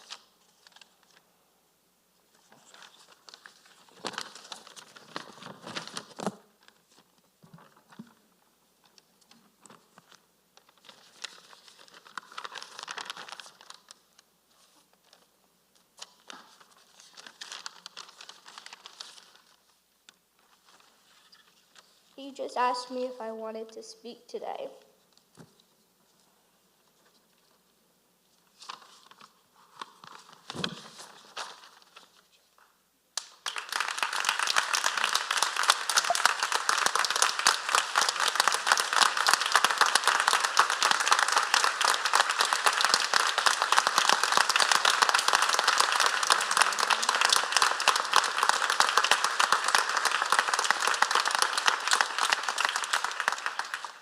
Keely, I would repeat my same sentiment to you that anytime one of our students gets at that podium, it is a brave thing to do to share your story, so thank you. And I will also, I want to affirm and hear you, I want you to hear from me and this board that you are correct that this school district does not tolerate bullying, so thank you.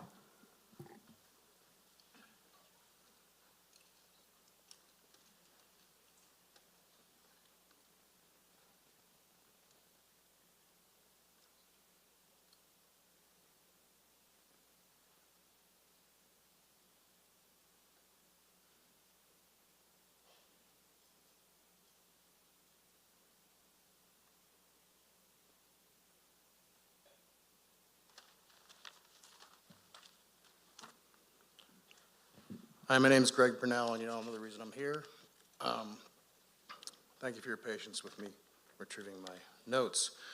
They're notes and not a speech because I did ask Keely that today. She prepared that today. I typed it up and printed it out for her first with all of her errors. And she made me fix those. I'd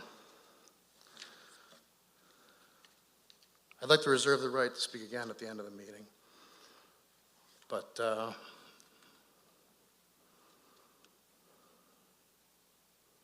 only took 30 seconds? All right.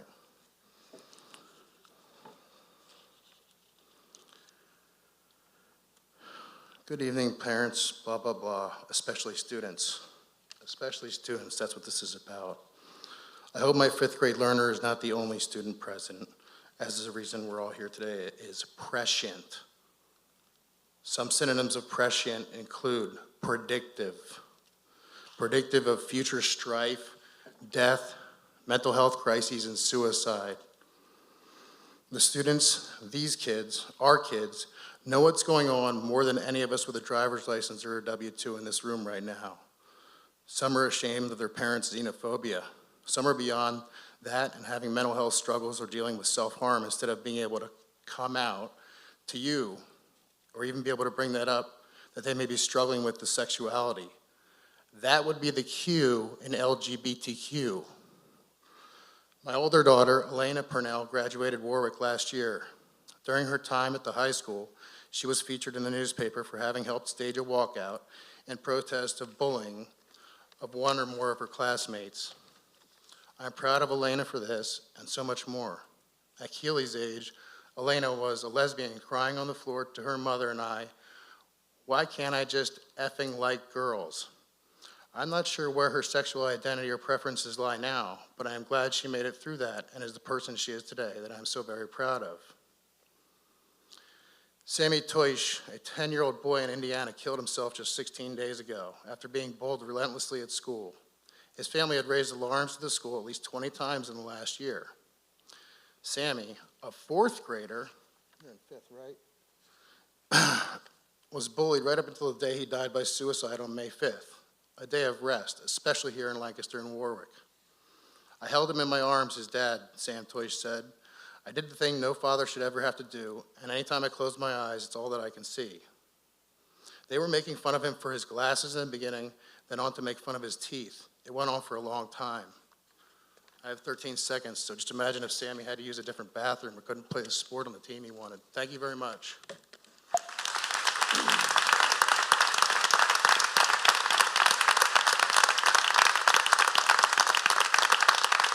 Thank you for your comments. Next to the podium is Esther De La Cruz, Marion Chateau, followed by William List.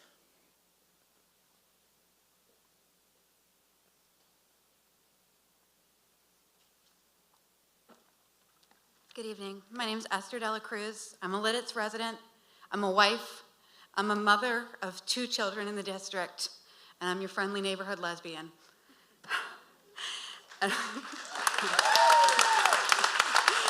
As I shared last week, I am deeply troubled by this board's stated intention to partner with the radical religious law firm Independence Law Center, and specifically registered Pennsylvania lobbyist Randall Wenger, to consult on Warwick's Title IX policy.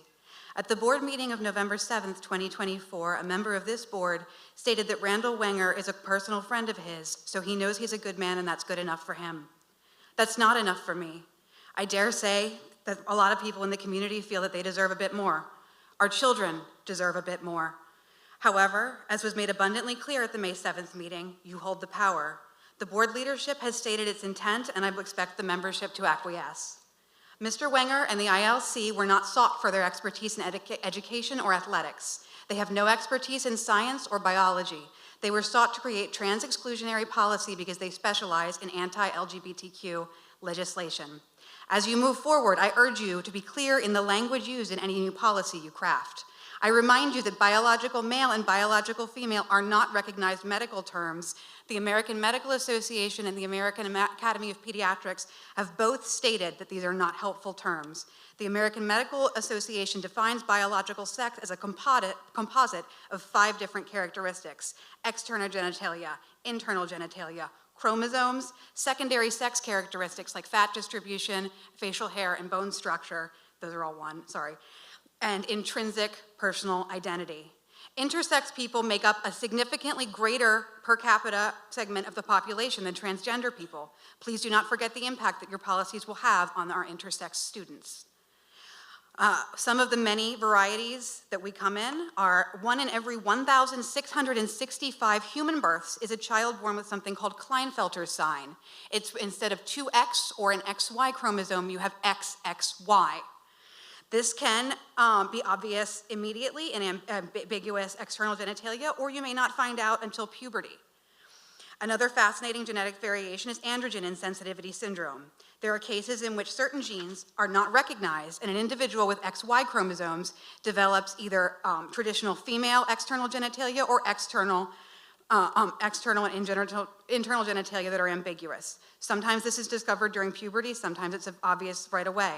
The South African runner, Caster Semenya, famously had a complete androgen insensitivity syndrome. She was born with external female genitalia typical of a female, was assigned female at birth, and at some point became aware that she had XY chromosomes. She does not have a uterus or ovaries, but she's been a woman her entire life. Additionally, as you craft your policy, please state specifically how you intend to police and enforce it. If one of our athletic teams faces off against a district that does not employ an Thank you for exclusionary your policy, comments this how evening. will we prove our girls Thank are you for your girls? comments this evening, Ms. Dela Cruz.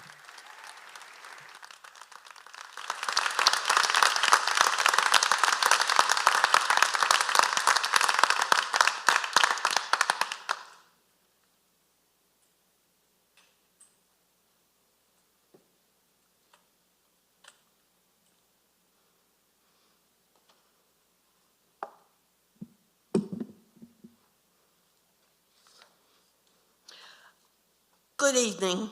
My name is Marion Chateau, and my topic is the danger of engaging with the Independence Law Center, relating to Agenda Item 8.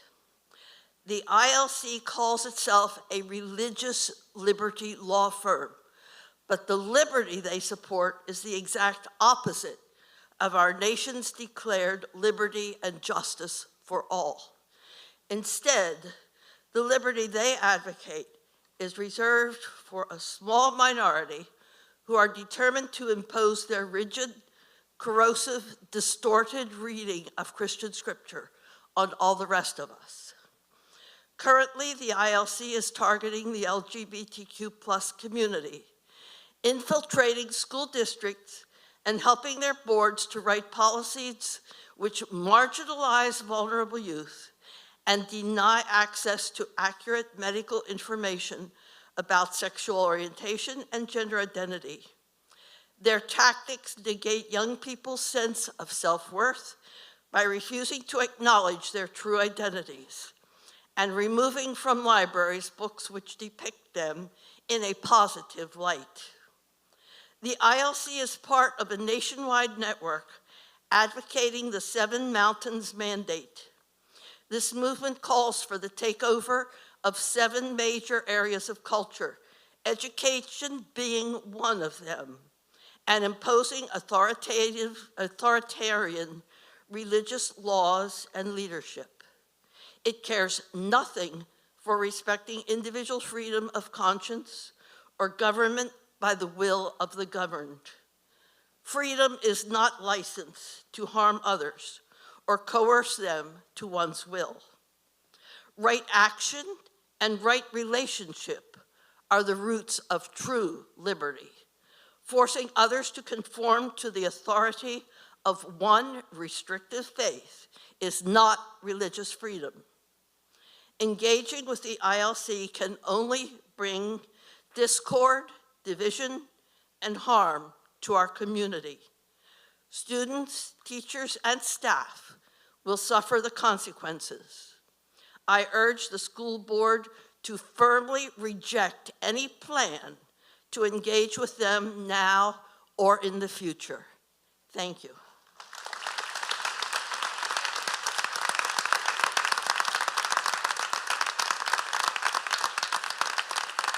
Thank you for your comments, Mrs. Shalto.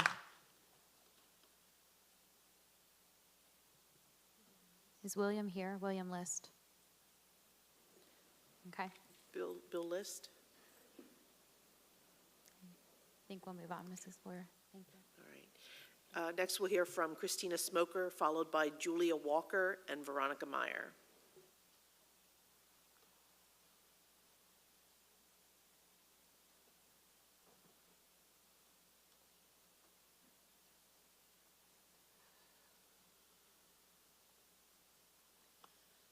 Good evening. Christina Smoker, agenda item number 8.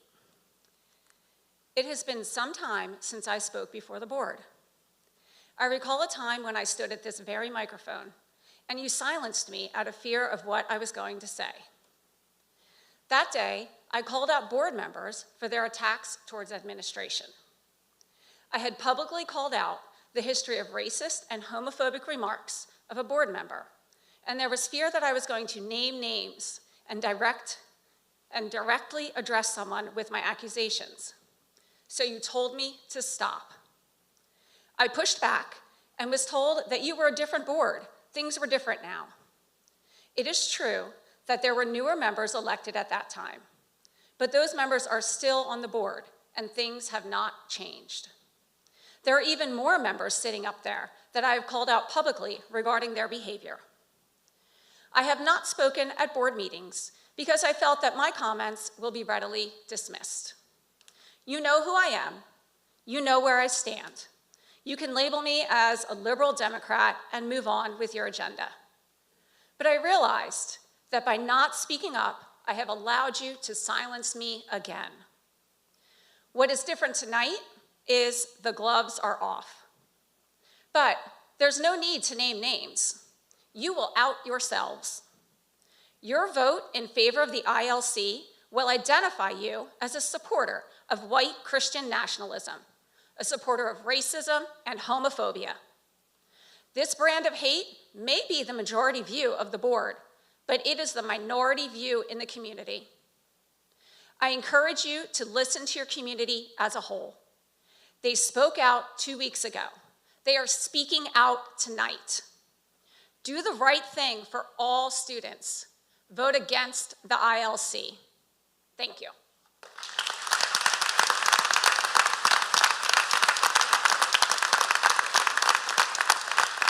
Thank you for sharing your thoughts, Mrs. Smoker.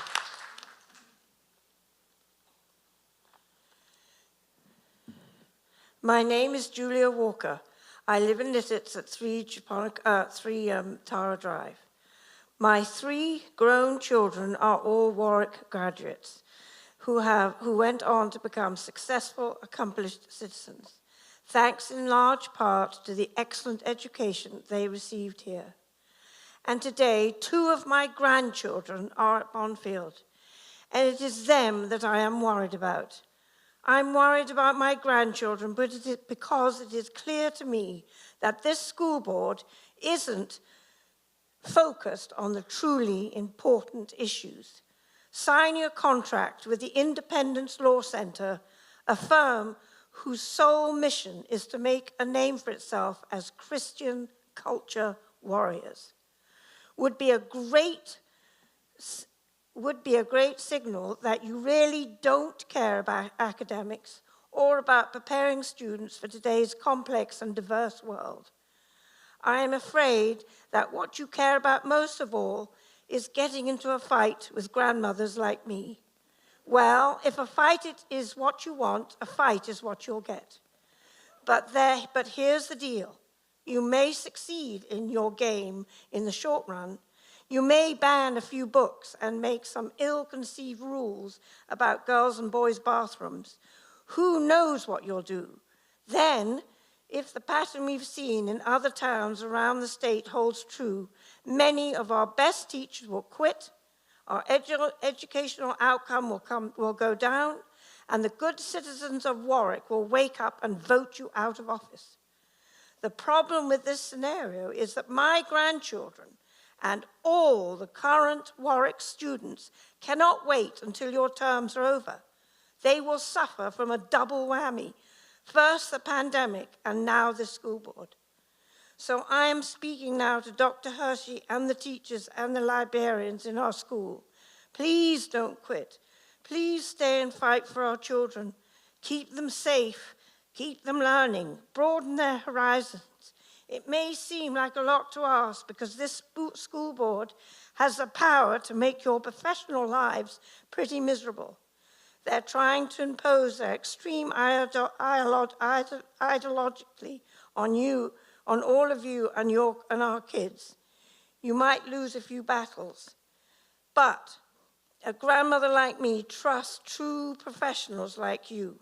We believe in a quality public education, and we will always be here to support you teachers and librarians. Thank you very much.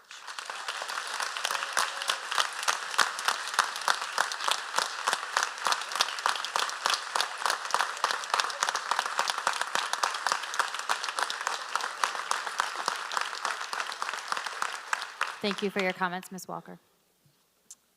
Good evening, board. My name is Veronica Meyer.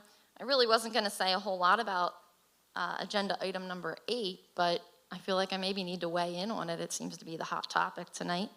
I just want to say thank you for seeking out the Independence Law Center. I think it's good to get different point of views in order to make decisions.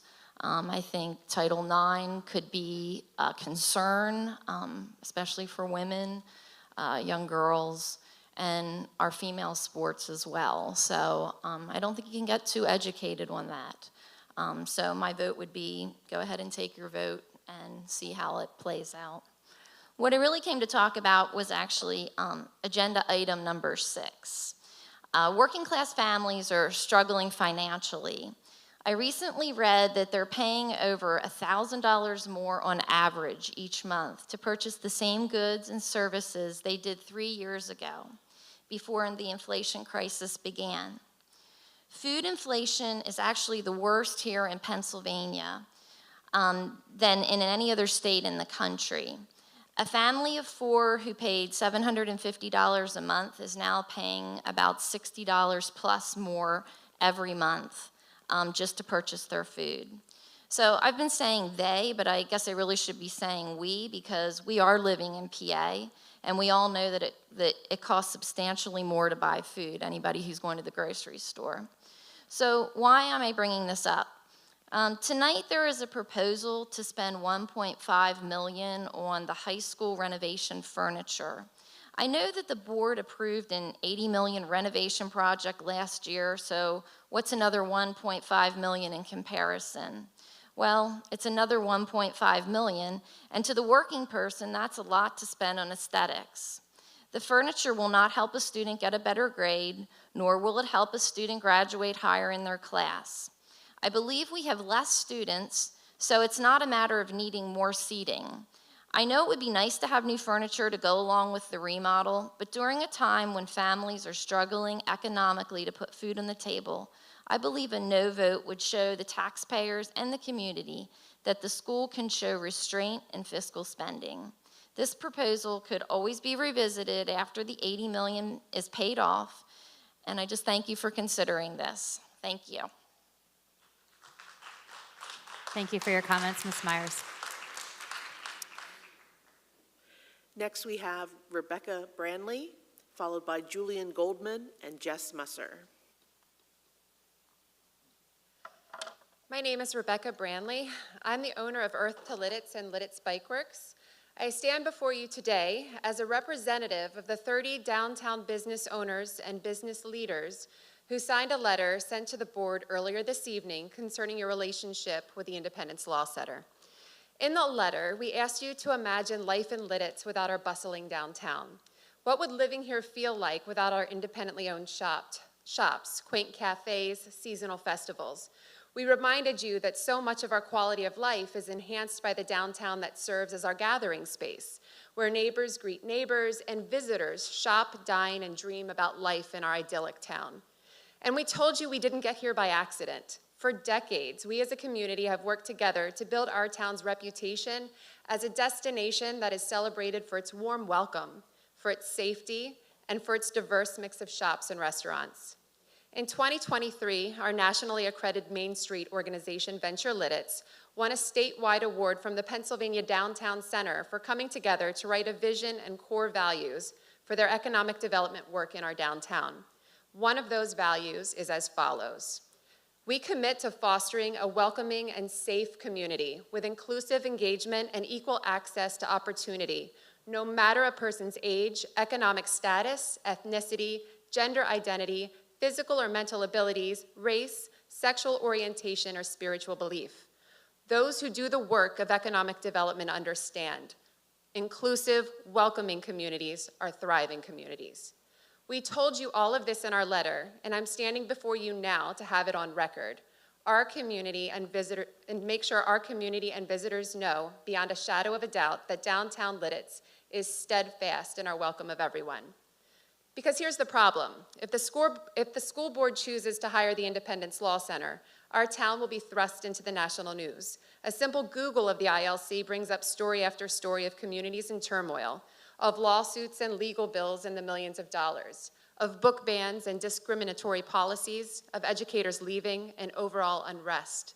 This kind of press directly contradicts our welcoming identity and will inevitably cause us to lose visitors who no longer feel welcomed and safe in Lidditz, or, more broadly, don't want to spend money in places that aren't welcoming to all. Lidditz businesses who rely on recruiting creative talent will find it hard to convince young professionals to move here or come here for schooling. The lawsuits that typically arrive with the ILC could mean increased taxes for all property owners. Stated plainly, the Independence Law Center is bad for business. We ended our letter by respectfully asking you not to enter into any contractual relationships with the ILC. And we want to say today, here, to everyone, that the merchants of downtown Lidditz will continue to be relentless in our warm welcome of everyone. Thank you.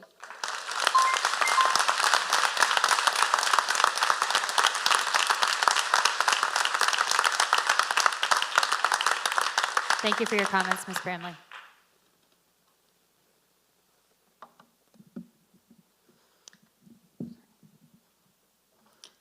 Hello, my name is Julian. I'm a Lidditz resident, and I'm here to speak on the board's consideration of the Independence Law Center, Agenda Item 8.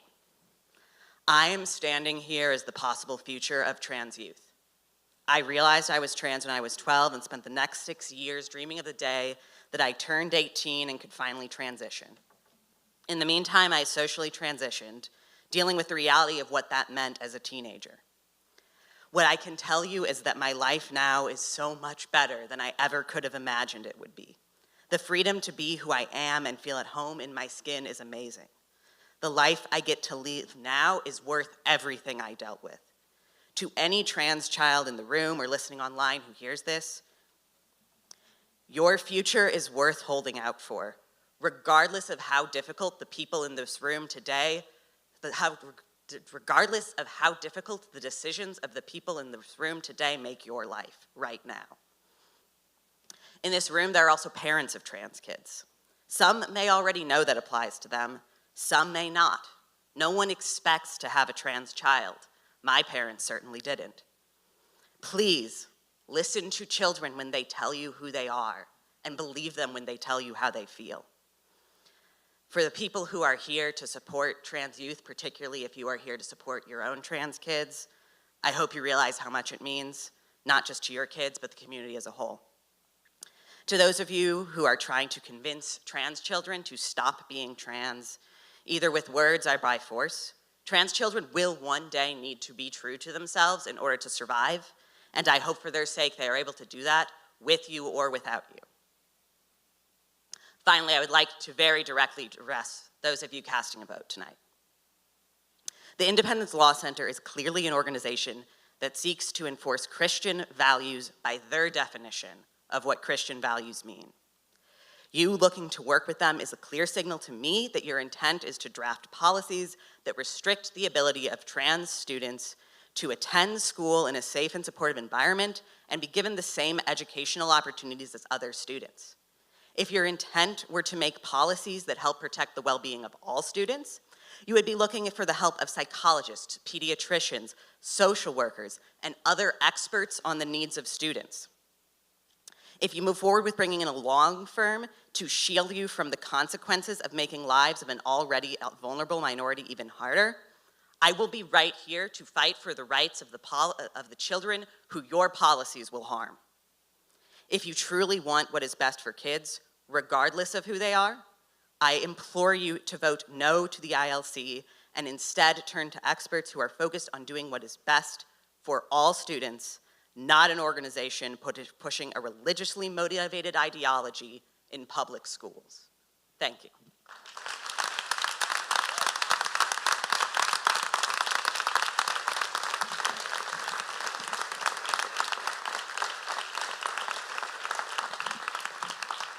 Julian, thank you for your comments. Good evening, Board and Dr. Hershey. I just wanted to thank Mr. Landis for the clarification he gave us regarding the ILC at the Committee of the Whole 2 weeks ago. I appreciated the transparency that was shared, even though it wasn't readily received by the rest of the crowd. It has been stated tonight that we have 2 solicitors who are experts in Title IX enforcement. I would like to remind people that 3 years ago, under their watch, there was no listing of the Title IX coordinator on the website or in the student handbook. Can't handle that. And so I'm going to end this short and sweet. I just want to encourage the board to stay focused, stand strong, and do not be shaken. Be courageous, no matter how loud the fray becomes. For such a time as this, you are elected and placed in those seats. Thank you, Mrs. Messer. Next to the podium is Katie Manzi, followed by Sarah Miller and Carrie Hampel.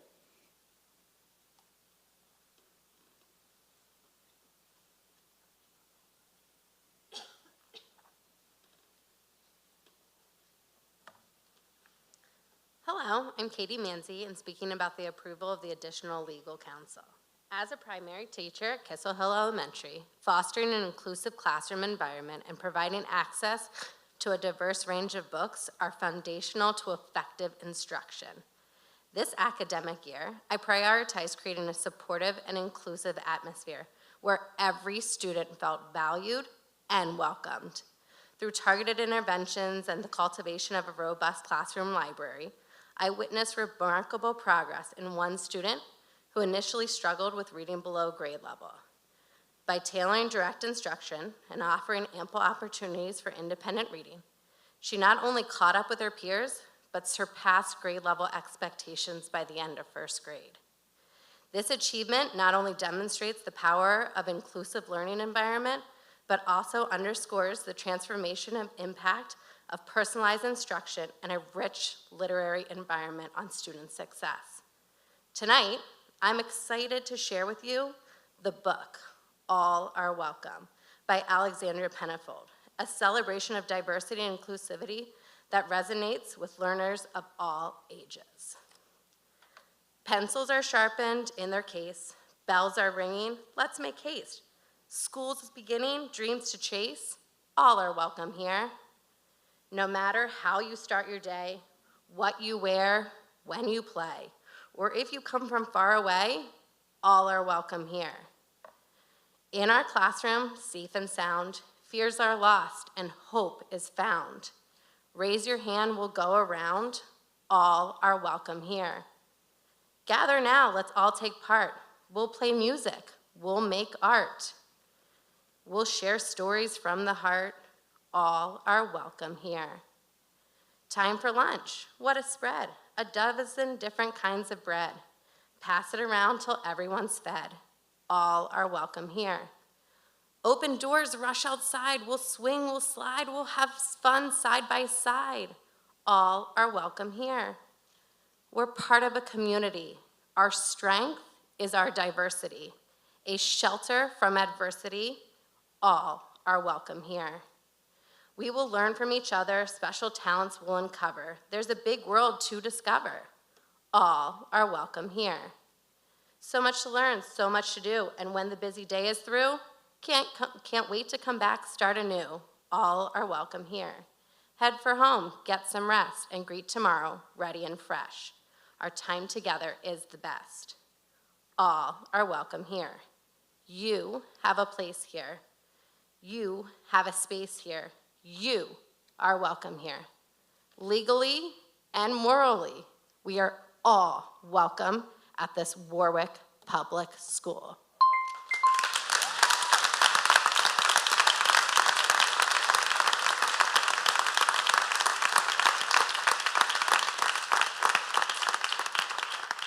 Thank you for your comments. Sarah Miller.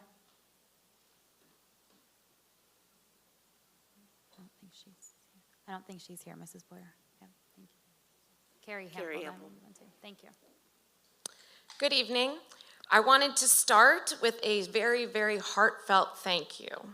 I want to thank you to the board, the administrators, the teachers, and all of the students who are here tonight or have worked very hard behind the scenes to make themselves heard and their truth honored. I am newly elected to the Student Activities Committee. In my preparation and interview for that role, I researched the mission statement and a lot of information on the school's website, and I spoke very clearly about all students and making sure that all curricular, co-curricular, and extracurricular activities and spaces be available, fair, and safe for all students. I stand by my thoughts shared, and I do believe that there is far more agreement than there is disagreement in this room amongst all stakeholders. I do ask, as an occupational therapist, that you consider and remember that all students includes the roughly 20% of student body who have special needs, far more than the percentage of students who identify as LGBTQ. We need to ensure that all students have a safe space, have safe opportunities, and have access to all of the amazing, wonderful things that are offered by Warwick School District every day. All students does include all people of all colors, backgrounds, faiths, and ability levels.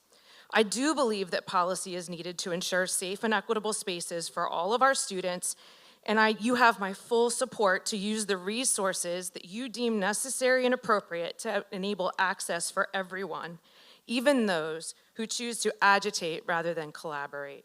Thank you. Thank you for your comments, Mrs. Hample. Next, we have Chrissy Avalier, followed by Gail Johnson and Heidi Immediato.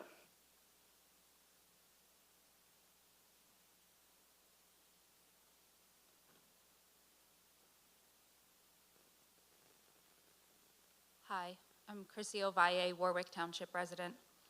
School Board, thank you for engaging the issues with your discussions at meetings and following through on your platforms. It's encouraging to know that you are considering adding the ILC for council, considering other perspectives and using counselors for their strengths and specialties so that all students will be considered.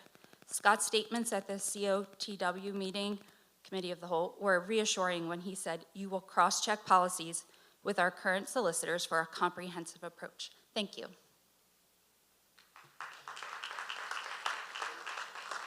Thank you, Mrs. Ovalle. Hi, I'm Gail Johnson, also a Warwick resident, and I'm not going to take all my 3 minutes. I basically want to express my concern at you engaging ILC. Again, as we've said repeatedly, they're a faith-based organization, and I think they're just trying to punch their ticket to get to the Supreme Court and use Warwick as their ticket to get there. And I really am concerned about the contract that is on the website because it is incredibly vague. At a last meeting, you mentioned it was Title IX. Title IX can cover almost anything. So we have no idea why you want to engage this group. It would be very helpful for the community if you'd say, this is our specific concern, whether it's sports, bathrooms, who knows what. And your contract doesn't even say that you're going to be addressing Title IX. In fact, the contract says it will be to provide legal and policy advice regarding school policies, and it can have representation for student records, athletics, and privacy policies. I don't even know what that means, and I'm not sure that you've clarified that with the community so that we understand what you're asking about. There's nothing in here about libraries, so I'm going to assume that your statement's accurate, that it is just Title IX, but we don't know what you're using them for. We have no idea, and it could be something very wonderfully benign, but your silence is deafening. Thank you.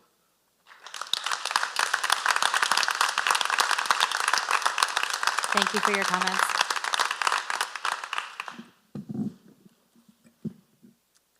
Hi, my name is Heidi Immediato. I would like to speak on the discussion of the retention of the ILC related to the significant Title IX changes that go into effect August of this year that impact our district. I fully support this board's pursuit of all options that legally defend and continue to defend female-only spaces for biologically born girls, for male-only spaces for biologically born boys, and for all athletes, but specifically women, to have a space to compete against other biologically born girls and women. This is not a religious issue. This is a safety issue. I understand the school's hands are tied to federal funding related to Title IX compliance. I continue to urge the board to seek all possible legal advice to not only fight these policies that put our biologically born daughters at risk in athletics and personal spaces, but also endanger our young men with possible sexual assault accusations due to allowing girls posing as boys in men's locker rooms and athletic arenas. Please do not cower to the loud minority.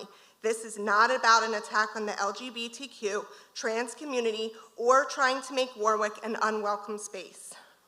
This is about supporting a 16-year-old girl and student on an overnight field trip or athletic event that could be forced to share a hotel room with a biological male who identifies as a girl, or the school district loses funding.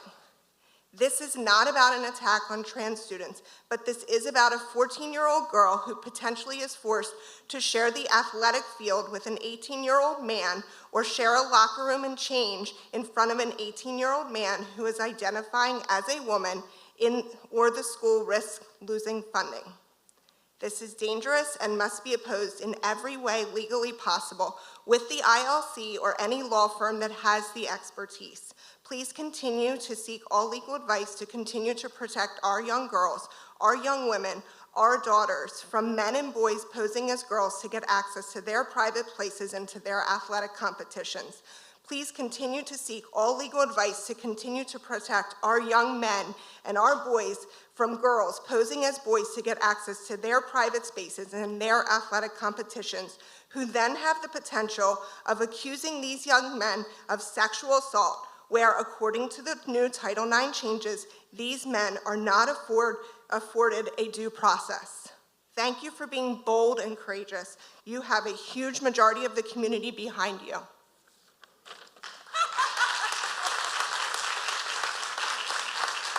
Thank you, Mrs. Immediato, for your comments. Next, we have Becky Hershey-Becker, followed by Michelle Helderman, then Tanea Carpenter, and Lisa Hochreiter.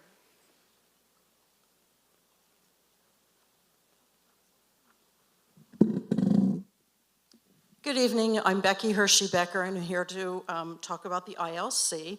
I just have a few quick questions, and I know that you can't answer them in this forum, but I'm just going to make my questions known to all of you and to all of you who are sitting here.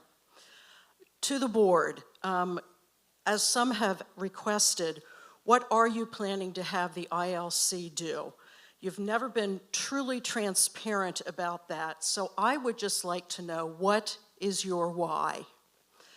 I was going to ask the board members some of these questions, because I think if you really are for the students, then you would probably be doing some of these things. I was going to have you raise your hands, but I know I can't do that. So I'm just going to ask, just for the sake of asking. Did any of you attend the band concert on Friday night? Were you at the food truck festival on Sunday? Were you at the choir program in early May? The LL championship volleyball game last week? The district track meet this past weekend? Have you attended a girls' basketball game, a wrestling match, the elementary art show, or the school musical? If you answered no to any of that, then I think we have a problem, because you should be supporting the kids in all of their activities, including, of course, education, but all of the other activities as well. I am a proud mother of a member of the LGBTQ community. My child came out several years ago. My child was married in April, and I could not be more proud of my child and their new spouse. I love them dearly. I am so proud of them. I am also so very grateful that they are no longer students at Warwick High School. I pray for this community to be inclusive, and you as a school board to please be inclusive. They're adults, they're children, they're people just like all of us. They have 2 eyes, 2 feet, 2 hands. They're not any different. They're great, great kids. Please be aware of that. Thank you.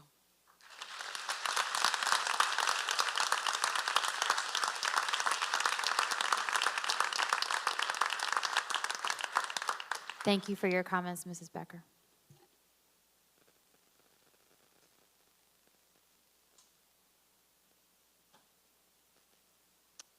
Good evening, Board, and thank you.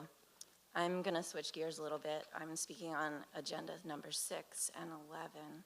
I would like to say that I do agree with what Heidi mentioned, so I would second all that she said. So I'll start again. Good evening, Board, and thank you. Thank you for your deliberation and discussion in board meetings. Thank you for listening professionally to all comments, even when they include ad hominem attacks and false claims. Thank you for all your time in preparing for and attending meetings. And thank you for considering the ILC for Title IX Special Counsel to round out your legal counsel. I encourage you to keep focused, stay on track, keep moving forward. The community is behind you, as reflected in the most recent election. Regarding agenda item 6, have there been any additional quotes for furniture for the renovation? I'm asking because the quote in the agenda seems unreasonably high when compared to similar products online. If there have not been additional quotes, would you consider delaying your vote today on this item until additional quotes are received? Regarding agenda item 11, while I'm all for health, the following are concerns about this MOA with the WEA. If all 312 district employees and 100 spouses would participate in this wellness program, the district will incur $134,000 of cost. Can this cost be absorbed by the budget? The MOA states if the savings don't offset costs, adjustments to the plan can be discussed. Is it even possible to prove this correlation between additional cost and savings? If it can be proven, shouldn't the calculation and clear metrics be included in the MOA to eliminate any future disputes regarding this? Also, this wellness program incentivizes vaccines, annual physicals, etc. If these items are covered by insurance, aren't employees already being incentivized by being covered by the insurance? Also, clarification is needed if the individual incentive is either $325 total per year or $325 2 times per year, totaling $650 per participant per year. I also wanted to make a comment that the ILC website actually states that ILC works to preserve religious liberty, promote marriage and the family, protect human life, and improve education and policy for clients. Again, I just want to thank you. I and many others greatly appreciate all your hard work. Thank you. Thank you, Mrs. Halderman. Good evening, Tania Carpenter. An allegation, it's defined as a claim or assertion that someone has done something illegal or wrong, typically made without proof. Just because something's alleged doesn't mean it's true. So instead of fearfully believing the allegations out there about lawsuits involving the ILC, costing district money, I took a deeper dive. So one allegation was about Mr. Wanger's involvement in the Dover School District lawsuit. So 20 years ago, Dover School District reached out to Attorney Wanger about a potential policy they wanted to put forth. Mr. Wanger reviewed their said policy and informed the school district that this would not hold up in court. That was the extent of Mr. Wanger's involvement. He gave sound legal advice that unfortunately was not followed, and the district was sued. I also heard some allegations about the lawsuit against Central Bucks County that cost them $425,000, and allegations that if we use the ILC for new policy, this will become Warwick. In fact, it is this case that had nothing to do with school policy at all. Rather, it was a discrimination lawsuit brought on by a teacher that settled out of court. Once again, false allegations. In fact, I couldn't even find any lawsuits against the school district for policies written by the ILC. Hempfield has had their ILC policies in place for some time now, and as far as I'm aware, these policies have been meaningful for the district to have. I think it's fair to assume that this board understands the intensity of these conversations at our meetings, which is why I feel confident that the board likely performed their due diligence by speaking to other school districts that have used the ILC, as well as looking at other law firms that specialize with Title IX so they can make the best informed decision for the district. You wouldn't have your family doctor perform lumbar surgery on you, would you? Of course not. you would seek out a specialist with years of experience. So on April 19th, 2024, the Department of Education released its 2024 Title IX final rule. What that does is it makes amendments to the regulations that were issued back in 2020. Importantly, the final rule requires campuses to be in compliance with these change rules by August 1st, 2024. Instead of scrambling at the 11th hour, like many districts will be, I applaud the board for being proactive in wanting to protect all the children, not just certain groups. Board members, remember, the majority of this community elected the right team, and we stand behind you while you continue to do the right thing for our kids. Thank you. Thank you, Mrs. Carpenter. Hello, my name is Lisa Hockrider. I'm a Warwick high school educator. This is year 33.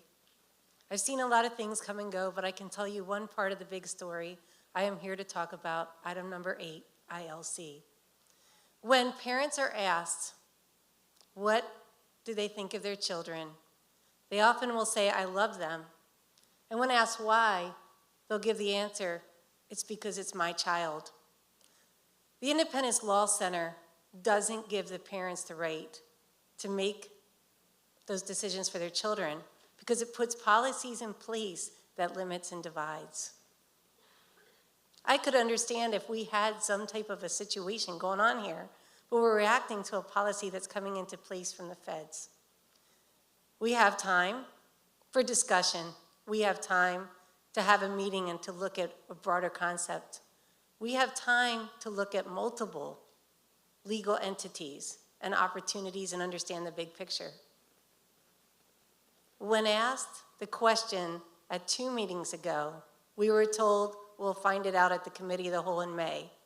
When asked at the Committee of the Whole, we heard a summative statement based on many emails. No one was given the opportunity to speak before that meeting. And then what we heard was 2 individuals on the board saying, I think this is a good idea. They hadn't heard from the community yet. At the end of that meeting, many stood up and said, say no to ILC. It's too narrow of a focus. It is not broad and objective, which is truly why a school board is in place. It's not for a specific entity to have their way. It is for a broad, objective, educated set of individuals representing us as the board. And in all honesty, I heard many individuals at previous board meetings talking about we need more diversity in our classrooms. We need more diversity of thought, more diversity of opinions. There's too many like-minded individuals. I'm going to ask you tonight to really consider what was asked of the previous board, what was asked by this community in many, many different ways. Take the time and make a right decision for this community. I have not seen a survey to this community. I don't know that we're representing the 10,000 people that are here. I want to end with one last comment in my last 30 seconds. There are 108,000 teachers in Pennsylvania alone. Assumptions are made about teachers that maybe we're not Christians, but we are. Assumptions are made that we're not discerning, but we are. People say we came into this profession to push a narrow focus. We're not trained that way. We're actually taught to debate, discern, discuss, discriminate. Thank you, Mrs. Hockrider. We appreciate your comments.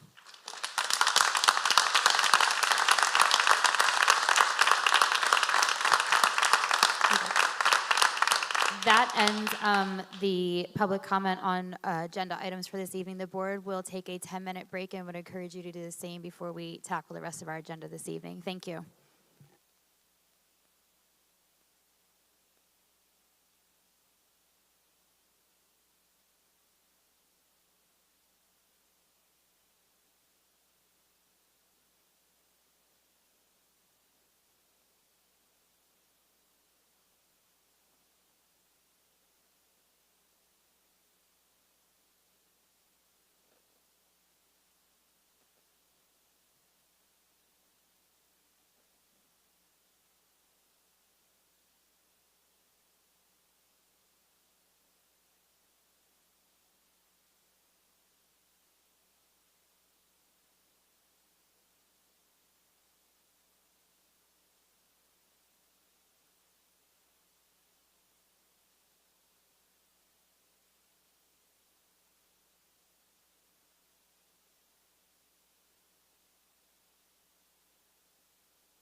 We are soon going to get rolling with the rest of our agenda, so if you wouldn't mind taking your seat, we would be grateful. Thank you.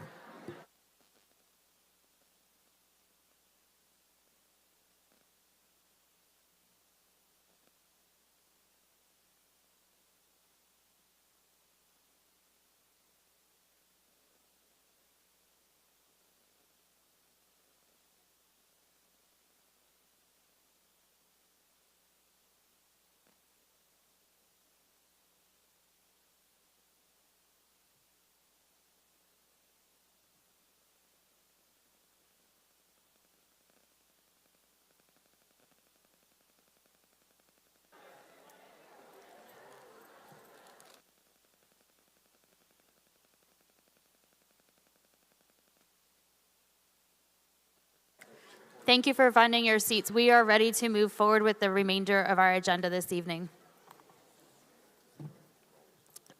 I need approval of the agenda. So moved. Second. So move in a second. Are there any questions or comments on the agenda this evening? This is a voice vote. Those in favor say aye. Aye. Those opposed, nay. This motion passes. Approval of the minutes, special voting session, May 7th, 2024. So move. Second. Motion and a second. Questions on this agenda item? This is a voice vote. Those in favor say aye. Aye. Those opposed, nay. This motion passes. At this point in time, I'm going to ask if Zoe, you wouldn't mind giving your report so that you are able to head home instead of staying here super late. Yes, thank you. I appreciate you allowing me to give my report now. So as the school year is winding down, there are lots of exciting things going on district-wide. Most exciting of these activities are field trips at the elementary level. There are also fun events going on like carnivals, bike rodeos, concerts, and field days. These activities always get students through the last few weeks of school. All levels of learning are also wrapping up their testing season with PSSAs, Keystones, and AP testing concluding. Sixth graders had the opportunity to tour the middle school, an exciting step in their Warwick careers. Some of the elementary schools have taken up gardening initiatives such as Mrs. Eshelman's class at Bondfield and Garden Club at John Beck. The high school has had several induction ceremonies for National Honor Society, Tri-M Honor Society, English Honor Society, and Art Honor Society. In addition, Minithon raised $45,926.55 for the kids, and I'm so proud to be a part of such a good cause. Prom was also highly attended that our seniors really enjoyed. While I recognize that there's been a lot of discussion this meeting, I feel as a student representative obligated to inquire about the 3-hour delay schedule that has been put in place for Keystones this year. What is understood that there is not room to put overflow students with the construction, and that I've enjoyed having 6 days to sleep in, the schedule itself is perplexing. The first of these issues is that classes are only 24 minutes, and it is difficult to learn anything in that amount of time. Secondly, the schedule is significantly out of order, and it is inconvenient for students who participate in CTC or WVA classes. The schedule goes first period, 5th, 4th, 6th, 7th, then 3rd. Classes being so out of order are highly confusing for many students, and it's a little hard to comprehend. Lastly, lunch being earlier than normal has thrown off eating schedules for many students, especially because they're eating breakfast later than normal. In addition, the class makeup days have taken away flex periods that many students need to complete makeup work before the end of the year. I just thought I would bring attention to these issues because many students have been conversing about this new schedule, and those are the main complaints I have taken away from that dialogue. To end my discussion, I would like to thank all of the students who came out tonight. It is really impressive, and I appreciate all the students who came out because it is very hard to sit through these long meetings. But I think it's really important that students are aware of what is going on. Thank you for using your voices. Thank you, Zoe, for taking time for your report, and thank you for being willing to sit with us. Hope you have a great evening. Yes. Okay, we're going to move on with the rest of our agenda. For the treasurer's report, Mr. Wirch. Absolutely. Thank Good evening, you. school board and community. Page 1 is our fund balances and investments, and our general fund balances and investments currently sit a little over $29.7 million, which is a slight decrease from last month's position, and our interest rates continue to remain flat since the Fed held rates again this past month. There were no changes to the general fund commitments, very minimal activity in the capital reserve fund, and then offsetting activity in the capital projects fund, as again, we move money in from PSD-LEF balance right below it to the capital projects fund to pay any expenses that we incur throughout the month. And then there was only interest income in the Warwick Ware fund for the month. Revenue for the month was a little over $2.6 million, which April is always one of our lowest revenue months of the year. And yet this is another one of those rare months where we can say the majority of it came from the state. As you'll see, a basic ed subsidy payment made up the majority of our overall revenue. A lot of the state and federal accounts look behind year to date, but that's unfortunately typical, and we will see those accounts catch up over the next couple months. And the other call out I'll give you is down in the 8700s, where you'll see we did not budget any ESSER funds in this year, but we have received revenue. And then on the next page, you'll see the review of the expenses that we're incurring there that were not budgeted, as well as we moved up the Kissel Hill and John Beck renovations into this year as much as possible. Page 3 is expenses. Expenses for the month came in a little over $6.9 million, which is a relatively average month, and you'll see the majority of expenses fell up under instructional programs as usual. Down in the 4600s is where you'll see the HVAC upgrades that we just referenced on the revenue side that wasn't initially budgeted within this fiscal year, but again, the majority of that will be offset with ESSER revenue in the general fund this year as well. Overall, we continue to trend right on par with prior years with no noteworthy call-outs. Page 4 is the activity accounts. Revenues outpaced expenses in both the high school and middle school activity accounts for the month, with really no noteworthy call-outs in either. And then page 5 is the cafeteria fund, and the food service fund continued a trend of increasing its net position again last month, and it continues to maintain an overall healthy cash position on the year. And while we wait on our general fund budget side as well, there's also some initiatives here in the governor's budget related to free breakfast again for all students again next year, as well as expanded eligibility for free lunch. So we'll see if either of those initiatives continue as well. And then just want to give recognition to our food service staff as the year winds down here for all their hard work throughout the year, especially while being short-staffed often. So thank you very much there. So I'll take any questions at this time, otherwise submit for approval. Are there any questions? Hearing none, would the secretary please mark the record that the treasurer's report is accepted? And payment of bills, back to you, Nate, thank you. Absolutely. Total bills for the month as seen on page 7 came in a little under $2.4 million, which is an above average month, but one of the main drivers were the payments on page 1 to commercial mechanical instruction and page 3 to advanced industrial services related to the HVAC upgrades that we just touched on. The LED video wall on page 1 is also going to be a neat addition as part of our high school renovation, and we thank the Warwick Education Foundation for their contributions to that, as well as all the other grants that they fund throughout the year as well. The total wire transfers were less than the bills, which is untypical, coming in a little under $2 million for the month, but health insurance costs were unfortunately our second highest month of the year, so we hope that reverses here in the last 2 months. And then the rest of the transfers are your typical employee taxes and benefits. And the last 2 pages show minimal activity in the Capital Reserve Fund, quite a bit of ongoing activity in the Capital Projects Fund related to the high school renovation, normal activity in the cafeteria account, and then all the activities in the middle school and high school activity accounts with no noteworthy call-outs. So I'll take any questions on the bill at this time, otherwise submit for approval. Any questions at this time for Nate? Okay, this is a roll call vote. All votes are, Need a motion. I'm sorry, I do need a motion, thank you. So moved. Second. Thank you, thank you. Motion and a second. This is a roll call vote. All votes will be recorded as a yes unless I hear a nay or an abstention. Hearing none, this motion passes. Communications, Dr. Hershey. Yes, it's been a busy month for communications. You've all received quite a few emails. I hope you've all had time to review those. Thank you, and report of the superintendent. Yes, thank you. Good evening, everyone. For personnel, we'll turn to Dr. Callender. Good evening, everyone. Part A, resignations. It is recommended that the board approve the resignation of the following individuals. Non-instructional, Sharon Crady as a student support assistant at Lidditz Elementary School, effective May 10th, 2024, and Sarah Wolf as a building services employee at Lidditz Elementary School, effective May 23rd, 2024. I need a motion? So moved.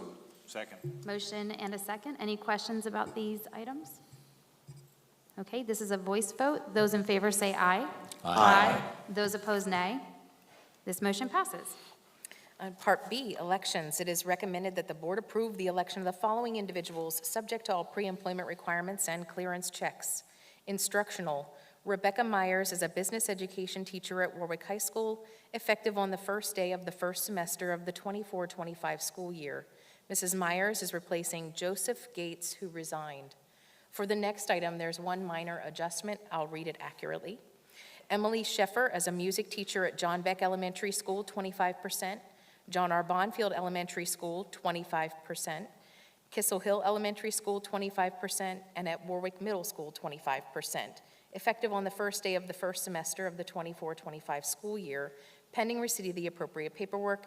Ms. Sheffer is replacing Timothy Thompson, who received a change of status.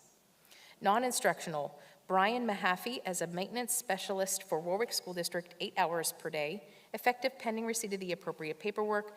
Mr. Mahaffey is replacing Dwayne Whitehead, who retired. Extracurricular extra duty, Aislinn Sutcliffe as an assistant girls basketball coach at Warwick High School, effective pending receipt of the appropriate paperwork. Ms. Sutcliffe is replacing Ashley Becker, who resigned from this position. Robert Freiberger as a JH assistant girls basketball coach at Warwick Middle School, effective pending receipt of the appropriate paperwork. Mr. Freiberger is replacing Marissa Lewis, who resigned from this position. In-house substitutes. It is recommended that the board approve the election of the individual listed below until a resignation is submitted or active status is changed by the district. Please see the one name below. Independent volunteers. It is recommended that the board approve the election of the individuals listed below as independent volunteers, effective May 22nd, 2024, until a resignation is submitted or active status is changed by the district. Please see the 6 names below. Excellent, thank you. Need a motion? So moved. Second. Motion and a second. Any questions or comments? This is a voice vote. Those in favor say aye. Aye. Those opposed, nay. This motion passes. Number 2, change of status request. It is recommended that the board approve the change of status request for the following individuals. Instructional, Wendy Andrews from a world languages teacher at Warwick High School 40% and at Warwick Middle School 60%, to a learning facilitator at Lidditz Elementary School, effective on the first day of the first semester of the 24-25 school year. Mrs. Andrews is replacing a staff member who received a sabbatical leave of absence. So moved. Second. Motion and a second on the table. Questions or comments about this change of status? Okay, this is a voice vote. Those in favor say aye. Aye. Those opposed, nay. This motion passes.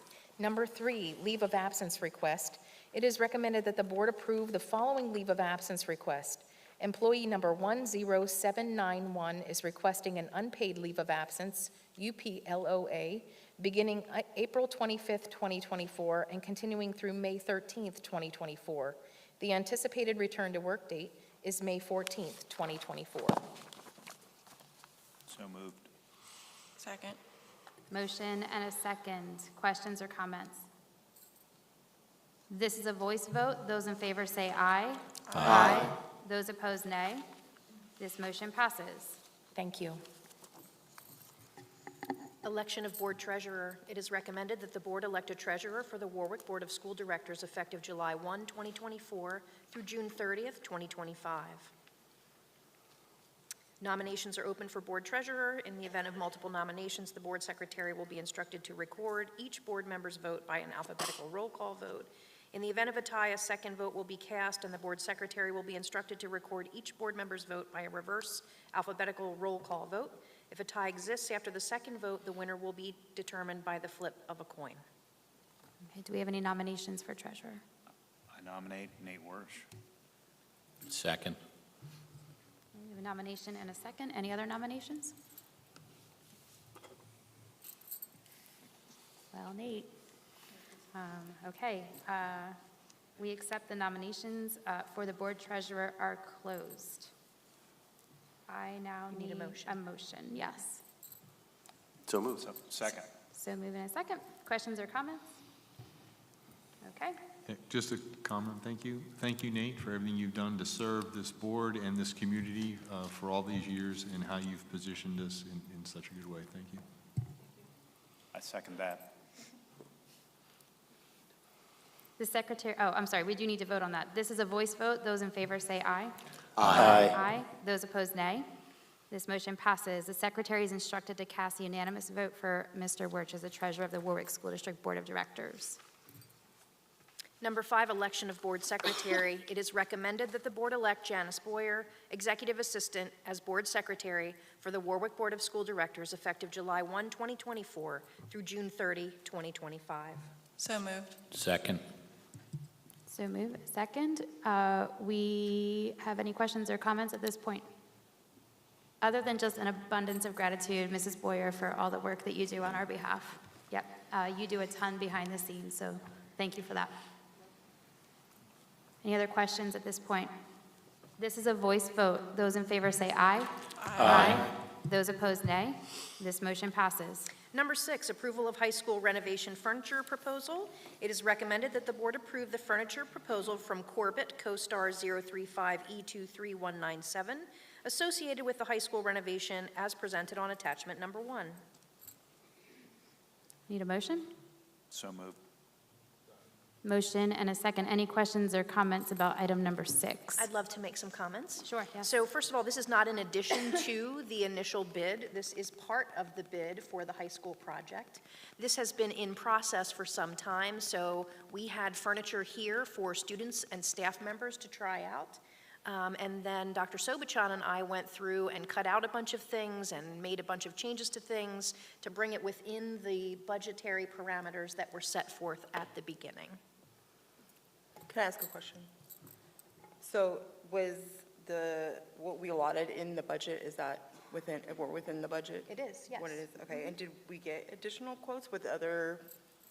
So this is based off a contract that was approved by the board back in November, where they hired our OPS as a second contract outside of the main construction renovation part, in which they used CoStars. So CoStars is a state-approved contract where the state already pre-bid everything for us. The advantage of using Corbett specifically in this is they can pull from multiple vendors as opposed to using one vendor that's going to be much more limited on what furniture you can get from them. They're an intermediary that can pull from multiple different contractors to get the furniture that was desired as part of the renovation. And this is furniture that's designed to last for 20 to 40 years. This isn't your typical Amazon furniture. Any other questions or comments about this item? Okay, this is a voice vote. Those in favor say aye. Aye. I apologize, this is a roll call vote. This is a roll call vote. All votes will be recorded as yes unless I hear a nay or an abstention. Hearing none, this motion passes. Number 7, approval of unmanned aircraft systems UAS drone operator on school district property. It is recommended that the board approve the use of an unmanned aircraft system UAS drone on the property of Warwick School District by Matt Jershaw beginning May 1st, 2024. Mr. Jershaw has provided appropriate documentation for this approval and will contact the Lancaster Airport when a drone will be used on school district property. Need a motion? So moved. Second. Motion and a second. Any questions or comments about this? This is a voice vote. Those in favor say aye. Aye. Those opposed, nay. This motion passes. Number 8, approval of the additional legal counsel. It is recommended that the board approve the addition of the Independence Law Center, 23 North Front Street, Harrisburg, Pennsylvania, as special counsel for the Warwick School District for 2024-25 school year, as presented on attachment 2. So moved. Second. We have a motion and a second. Are there any questions or comments at this point in the agenda? So just a couple things. First of all, point out a couple things about the contract. The agreement was reviewed by Mr. Litz. The agreement doesn't obligate us to do anything. It's also terminable at any time by either party. And I just like to say thank you to everybody for your comments tonight and those we've received by email. We do read them. We do receive them. We do consider them. We are on the same page mostly. I mean, we do really do care and want to do what's right for all kids in the school.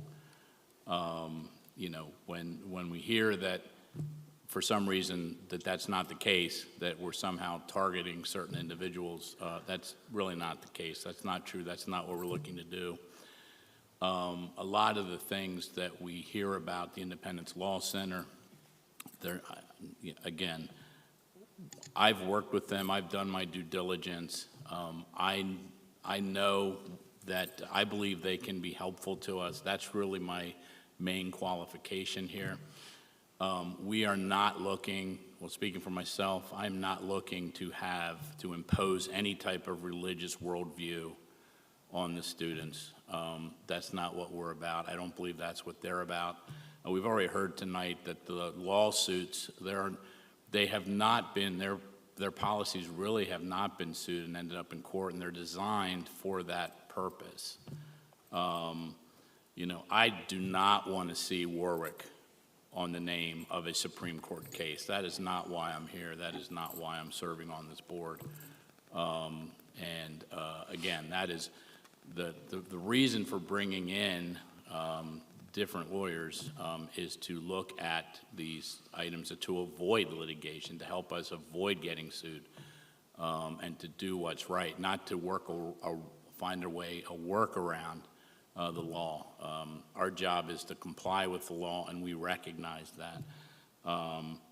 You know, we do work with and appreciate the work and the representation we have from Mr. Z and from Mr. Litz, and we'll continue to work with them through this process and others. So I'd like to say, trust us. I know that might be asking a lot, but Ronald Reagan said at one time, trust but verify. Please refrain from comments in the audience. You know, and so certainly I would say hold us to account. At this point,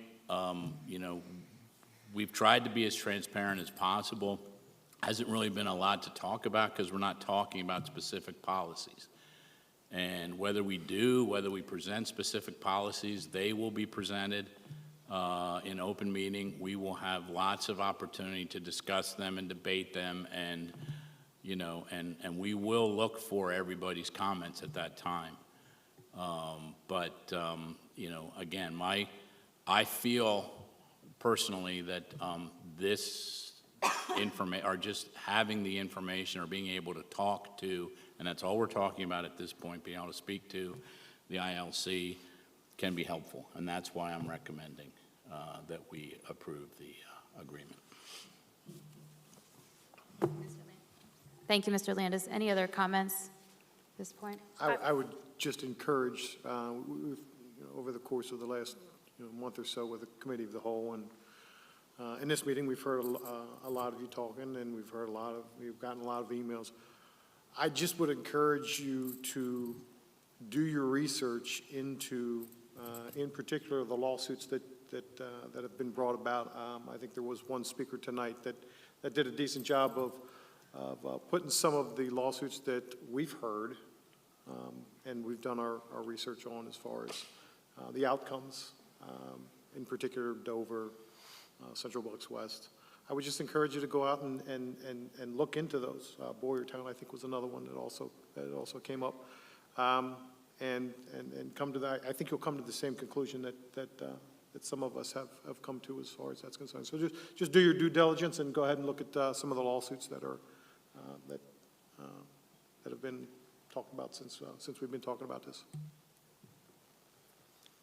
Thank you, Mr. Brown. Any other comments? I would like to make a comment. Sure. Based on my contract, I have the right to speak into anything that comes before this board. And with all due respect to the board, this is not something that I would recommend the board do.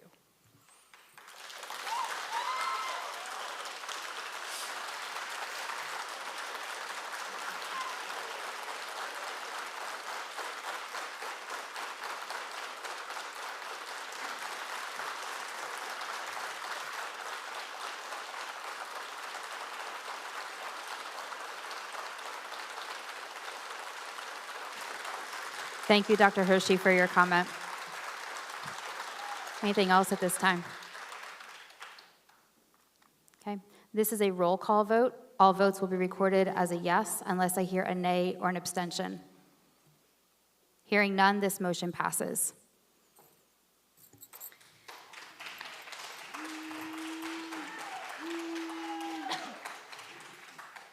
Number 9, approval of public school facility improvement grant resolutions. It is recommended that the board approve the resolutions in order to request the public school facility improvement grant for Kissel Hill Elementary School and John Beck Elementary School as presented on attachment number 3. So moved. Second. Motion and a second. Questions or comments about number 9? I was just wondering if someone could clarify a little bit what we might use these grants for, just so the community and everybody's aware. Sure. The next 2 buildings that are up for renovation are Kissel Hill and John Beck Elementary School. They actually were up at the same time as the high school, but it was not fiscally sound for us to be renovating 3 buildings, nor logistically sound for us to do that. So this will be things just like we do in other buildings. It'll be mechanicals, although we're addressing some of that now. It'll be building envelope like doors and windows, roof as needed, although we've just done quite a bit of roof work at John Beck. So it'll just be that general renovation cycle to make sure that everything is working properly. Thank you. Anything else? This is a voice vote. Those in favor say aye. Aye. Those opposed, nay. This motion passes. Number 10, Memorandum of Agreement, MOA approval. It is recommended that the board approve the Memorandum of Agreement, MOA, with the Warwick Education Association for adjustments to extracurricular positions and placement guide as set forth on attachment number 4. So moved. Second. Motion and a second. Questions or comments about the MOA, sorry. Okay, this is a voice vote. Those in favor say aye. Aye. Those opposed, nay. This motion passes. Number 11, Memorandum of Agreement, MOA approval. It is recommended that the board approve the Memorandum of Agreement, MOA, with the Warwick Education Association for the addition of a wellness program as set forth on attachment number 5. So moved. You have a motion? Second. Second. Any questions or comments about number 11? So this came out of our last collective bargaining agreement, and our WEA representatives and our school administration have been working on this diligently for months, and I think this is a great opportunity for our staff to be able to take advantage of some wellness opportunities. Can we just answer the question that I think came from a community member? Was it $325 a year, once a year or twice a year? It's per person once a year. If their spouse is also covered by the plan, then and their spouse goes through all the wellness initiatives as well, they would be able for the other $325. Okay, and then if every staff member were to participate, do we have it in the budget to absorb that cost? I think that So was another. these were done with metrics in partnership with our insurance brokers and carriers, that there's actual data that goes behind offsetting costs. So this is meant to be cost neutral to both parties. It's meant to drive wellness to our staff, as well as savings on the healthcare spend side for the district. So there is actual analysis that goes into what your return for each of these initiatives essentially are. Great, thank you. As a comment, from companies that I've worked in, we've had very successful wellness programs, and I would support a wellness program. Have participated in them over the years in various forms, and I believe they do drive what they're intending to do. So to piggyback a little bit on what Angie was saying there, it does say that it'll be paid out 2 times a year. So is that, if it's $325, that's split in half and it's twice? Depends upon how much is done at that point in time. So if you look at all the different initiatives that could be done there at that point, it's not essentially just cut down in the middle at that point. There's 2 different payouts. So if a staff member leaves or anything during that time, then you at least have another little stopgap in there. Great, thank you for clarifying that. Any other questions? This is a roll call vote. All votes will be recorded as yes unless I hear a nay or an abstention. Hearing none, this motion passes. This is a voice vote. I am all over the place. It's okay. I apologize. This is a voice vote. I jumped down to the next one. There are 3 MO. Well, that's an MOU. This is a voice vote. This is those in favor say aye. Aye. Those opposed, nay. This motion passes. I apologize. Number 12, Memorandum of Understanding, MOU approval. It is recommended that the board approve the Memorandum of Understanding, MOU, with the Warwick Education Association for the extended school year rate of pay as set forth on attachment number 6. So moved. Second. Motion and a second. Questions or comments about number 12? This is a roll call vote. All votes will be recorded as yes unless I hear a nay or an abstention. Hearing none, this motion passes. Number 13, approval of 2024-25 River Rock Academy contracts. It is recommended that the board approve the contracts with River Rock Academy for the 24-25 school year as presented on attachment number 7 and attachment number 8. So moved. Motion, need a second? Second. We have a motion and a second. Questions or comments about number 13? This is a roll call vote. All votes will be recorded as yes unless I hear a nay or an abstention. Hearing none, this motion passes. Number 14, Board Policy Revision, first reading. It is recommended that the Board approve as a first reading the policy revisions to the policy listed below and as presented on attachment number 9, Policy 338.1, Compensated Professional Leaves. Need a motion? So moved. And a second? Second. We have a motion and a second. Questions or comments about this policy? This is a voice vote. Those in favor say aye. Aye. Those opposed, nay. This motion passes. Number 15, approval of 2024-25 Salary Range Index, SRI. It is recommended that the Board approve the 24-25 Salary Range SRI Guidelines and Salary Increase Matrix as presented on attachment number 10. I need a motion. So moved. Second. Motion and a second. Questions or comments about number 15? This is a roll call vote. All votes will be recorded as yes unless I hear a nay or an abstention. Hearing none, this motion passes. Number 16, approval of Warwick Summer Employment 2024. It is recommended that the Board approve the Warwick Summer Employment as set forth on attachment number 11. So moved. Second. Motion and a second. Questions or comments about summer employment? I had a question. So how are we deciding, like, which positions are going to get an increase in rate for the summer and which are going to stay at their current hourly? Yeah, so we presented this to you during an executive session, and so this was specifically for ESY extended school year, which are students with IEPs who need summer learning. Dr. Callender, would you provide a little bit more on this one? Yeah, so I think the summer employment, we're talking about all of our employees who will be working over the summer. Some of those employees will be for extended school year, which relates back to the additional pay that we're providing. And then others will be paid at the typical curriculum rate, which is what we have paid in the past. Any other questions?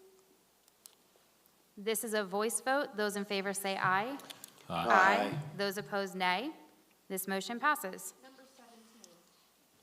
Number 17, approval of settlement agreement and general release. It is recommended that the Board approve the settlement agreement and general release as set forth on attachment number 12. So moved. Second. Motion and a second. Questions or comments? This is a roll call vote. All votes will be recorded as yes unless I hear a nay or an abstention. Hearing none, this motion passes. Number 18 is approval of school van drivers. It is recommended that the Board approve the addition of the following individuals as school van drivers for the transportation provider listed below effective May 22nd, 2024. Please see the 9 names below for Faithful Transportation. So moved. Second. Motion and a second. Questions on this item? This is a voice vote. Those in favor say aye. Aye. Those opposed, nay. This motion passes. And number 19 is from our supplemental agenda, approval of change order for Warwick High School project. It is recommended that the Board approve the change order associated with the Warwick High School project as presented on attachment 17. So moved. A motion, need a second? Second. Have a motion and a second. Questions or comments about this item? Yep, I'm happy to share on this. So the boiler house is the building directly behind the high school where our boilers live. And those boilers need to be replaced. And the roof was examined as part of the examination of all of our roofs and all of the high school facilities. However, when they began to remove the parts of the roof, they found that there had been a huge roof leak and the gypsum underneath is crumbling.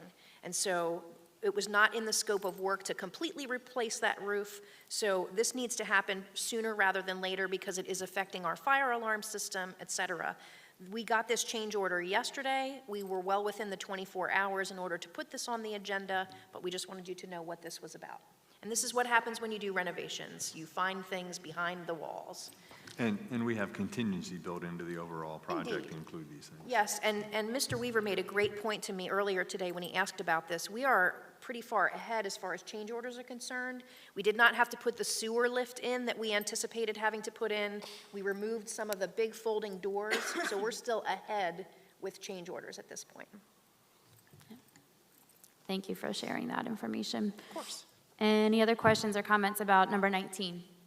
I just want to say a quick thank you to Mr. Wirch and Dr. Hershey for just taking my call today, just to kind of go over that and kind of review it. And to her point, like I said, as far as the original contract and some of the credits we've gotten back, we're actually said to the good with that. So unfortunately, this is something that goes with renovations, so I feel it's kind of one of those, you don't have a choice, so we need to move forward and get it done so we can protect the new equipment that we're putting in. Yep. Anything else? This is a roll call vote. All votes will be recorded as yes unless I hear a nay or an abstention. Hearing none, this motion passes. Information from the superintendent. Yes, I'm so happy. I have so much to share with you, and I know it's late, but this is why we're here, so I'm going to share it all. 9 high school students were recognized by the National Center for Women and Information Technology, NCWIT, for their future aspirations, passion for technology, and current abilities in working with technology and computer science-related fields. We wrapped up our Staff Shine program on May 1st. Over 400 kudos came in by students, community members, and staff members highlighting the hard work of our faculty and staff. Our high school Envirothon Club had 2 teams compete in the Lancaster County Envirothon competition, where our teams took 1st and 7th place. Students will compete again at the state competition at the end of May. Students on the Science Olympiad team competed at the state competition, where Maggie Turner and Johnny Kellogg took 1st place in the Write It, Do It event. Additionally, we had Nick Rossi and Patrick Palmer receive 12th place in the Robot Tour. Ansh Devweldy received 13th in Air Trajectory, and Trey Bergman and Ian Bolts received 14th in the Tower Building competition.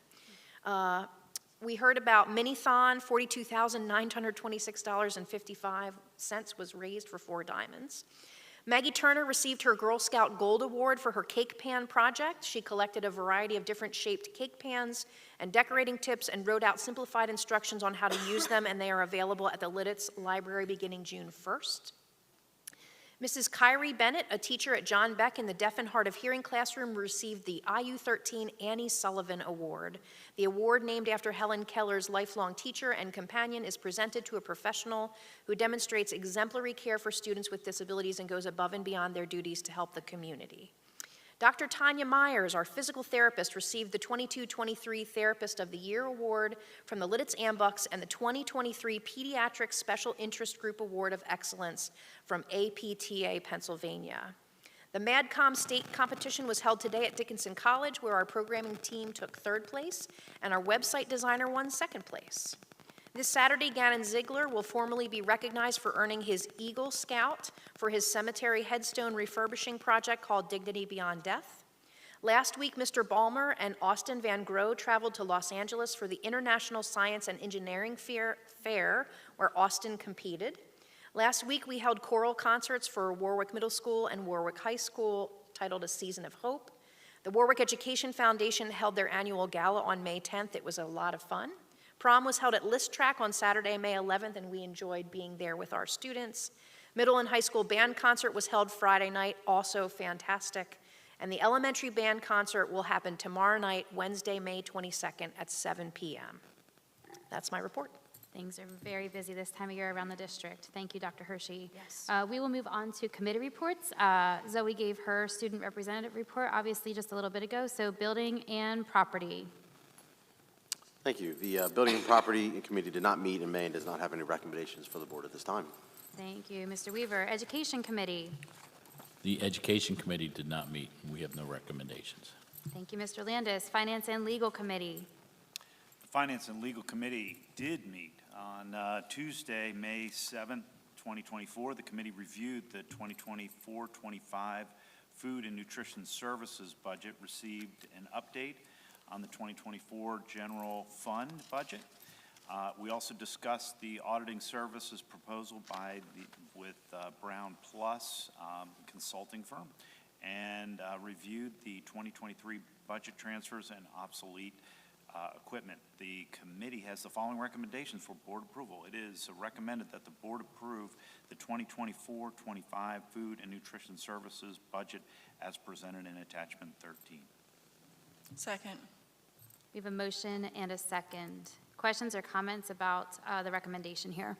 The budget reflects anticipated free and reduced free breakfasts for all students next year, and there are no changes in any lunch prices from the current rates.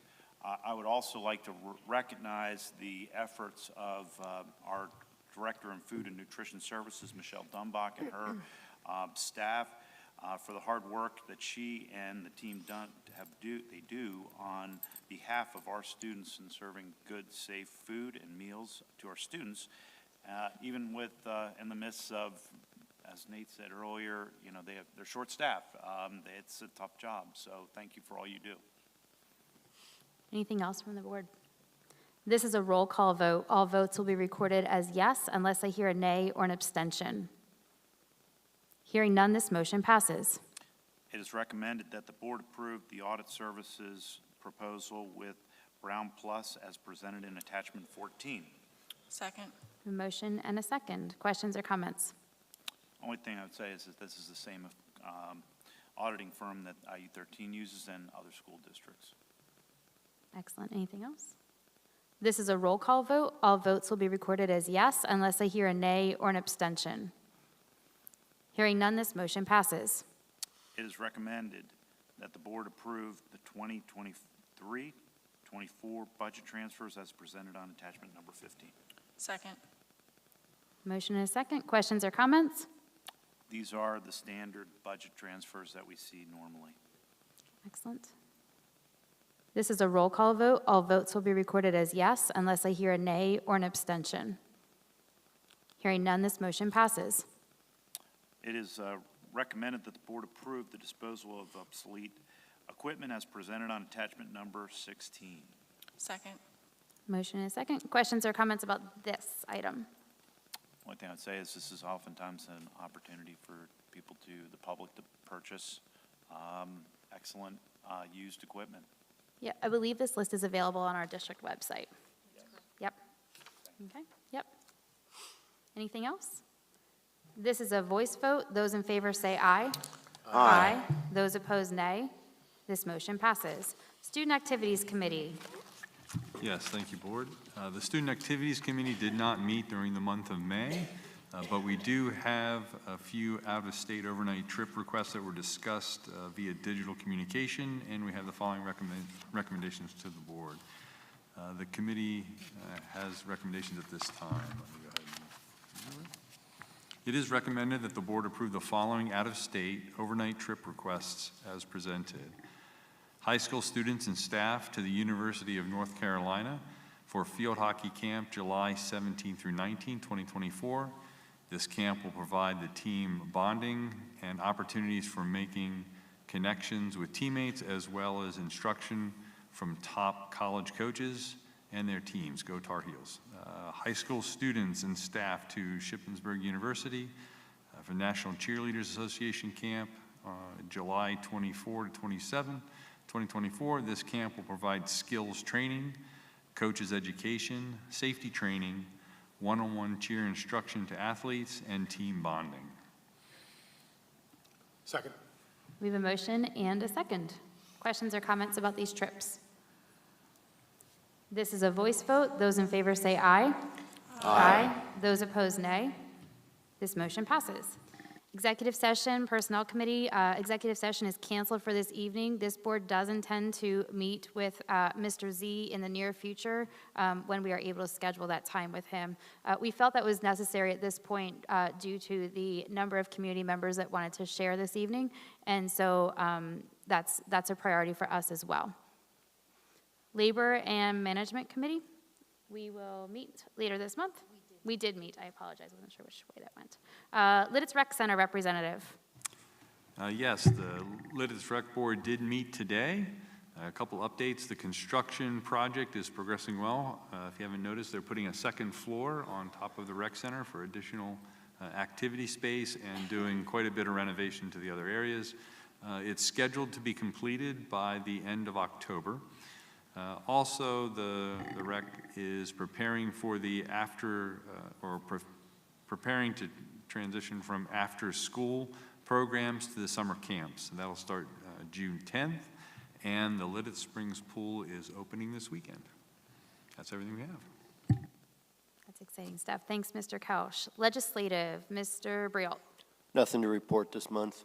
Okay, thank you. IU rep, Mr. Woolley. Sorry about that.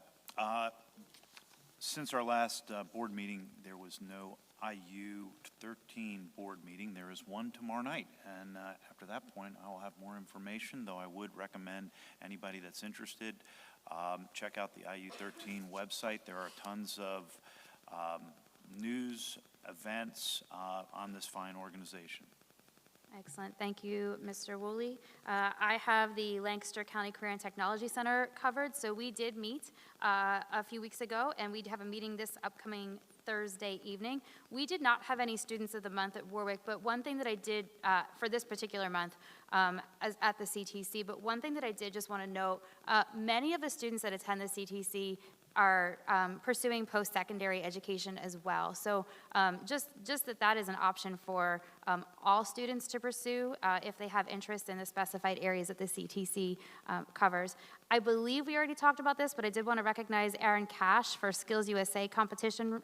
He did place in the welding portion of the competition, so congratulations to Aaron. We have currently at the CTC 230 students that are out at 186 employers working 5 days a week as opposed to work in the classroom. So they're taking all the learning they've done all year and applying it to job placements throughout the county. So that's super exciting. Another awesome opportunity for the students at the CTC, our painting program, is currently painting new classrooms that are being established in some of our buildings for next year. So again, it's just great to see students learning and then applying their skills in places that are meaningful for others as well. NOCD is the exam that many of the students at the CTC take at the end of the year to demonstrate their skill level. So over 90% of the students at the CTC this year scored competent or advanced on their NOCD tests, with 75% of that 90 scoring advanced. So that's an awesome number. And then just an update on registration for next year. 93% of the seats at the CTC on the secondary level are filled for next year. So I think it's going to be a busy school year again at the CTC next year. So that is all I have. Again, we have a meeting this coming Thursday. Excellent. Any prior business? New business? Information, there's a link there for your reference, and then we are going to move on to comments from citizens or board members at this point, and Mrs. Boyer, we'll start with citizens if that's okay. Excuse me, Emily, can we take a 5-minute break before we transition into comments? 5-minute break? 5-minute break. Sure, we can take a 5-minute break.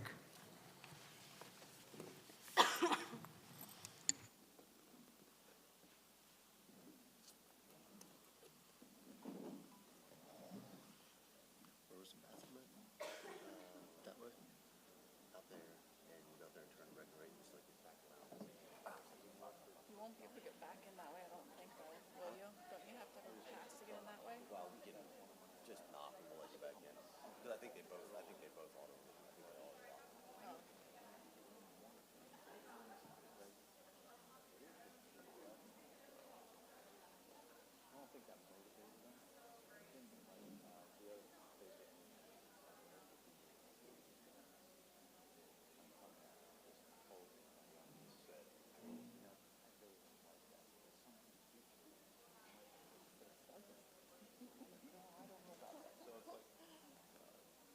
I think it works well.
I was like, come on, kid, like, there was slime and stuff everywhere, and like, I was like, I would check the security cameras every once in a while and be like, hey, Jay, why is Danica outside with the dish soap playing in water? It's too cold, you know, like, I told her to stop, she's not listening, well, do something about it. But no, we did, we were supposed to go in July for our anniversary, this coming July, but then they scheduled a work weekend at our camp, and so I said, well, good, then we can do it sooner. Sooner, that's right. And so it was great. It was fantastic, but it was just too short, that's all. Yeah. It could be a year long, a month long. She's auditioning. She's auditioning for my job, photo op.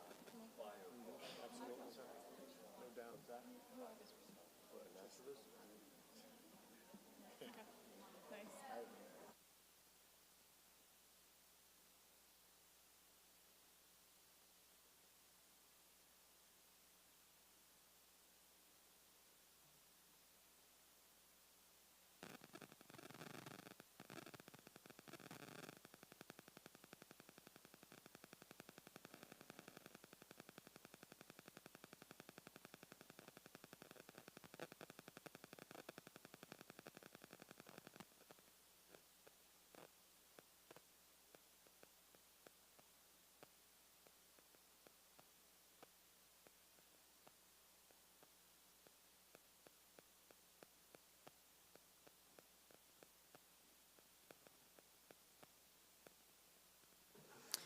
Thank you for allowing us to take that break. Mrs. Boyer, do we have any citizens that wish to comment at this point in the meeting? We do. So we'll Thank you. start with Kayla Cook, followed by Jason Burkholder and Akash Banerjee.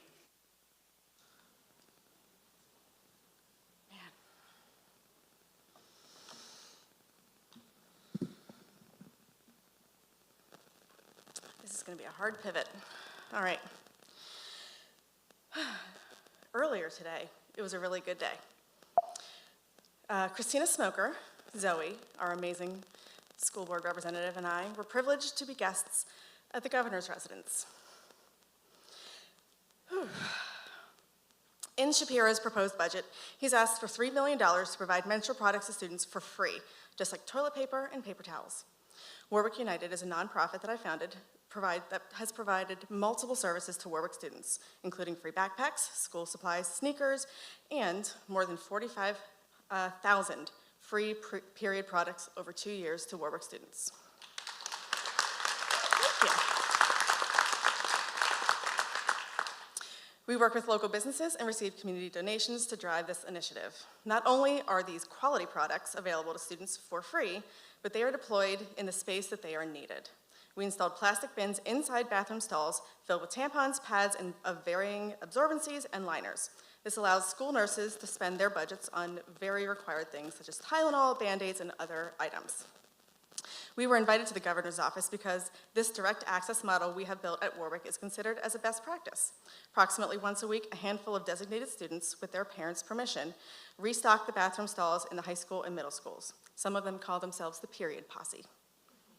This student-centered program provides responsibility, pride, and empowerment. And yes, we've already been asked, we do plan to continue this initiative next school year. I'm grateful to have had the opportunity to highlight Warwick in a positive light at the First Lady's office. Zoe was exceptional in singing the praises and the rewards of having this provided to all students whenever they need it. It keeps students in class.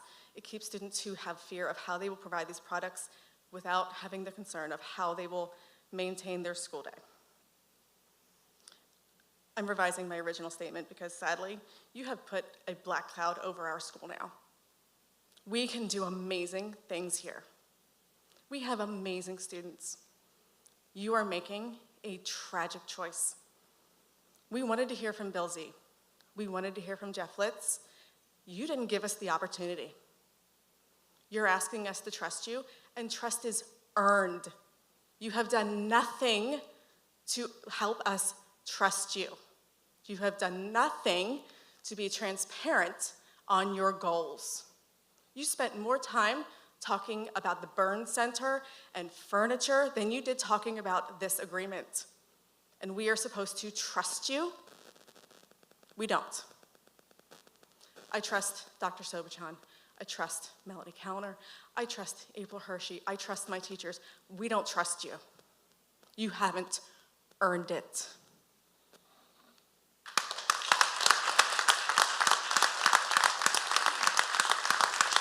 Thank you.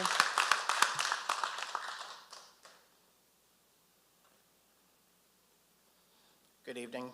You probably can guess I'm disappointed. You heard many talk tonight. If I counted correctly, it was 43 prior to the agenda. 34 spoke against the ILC.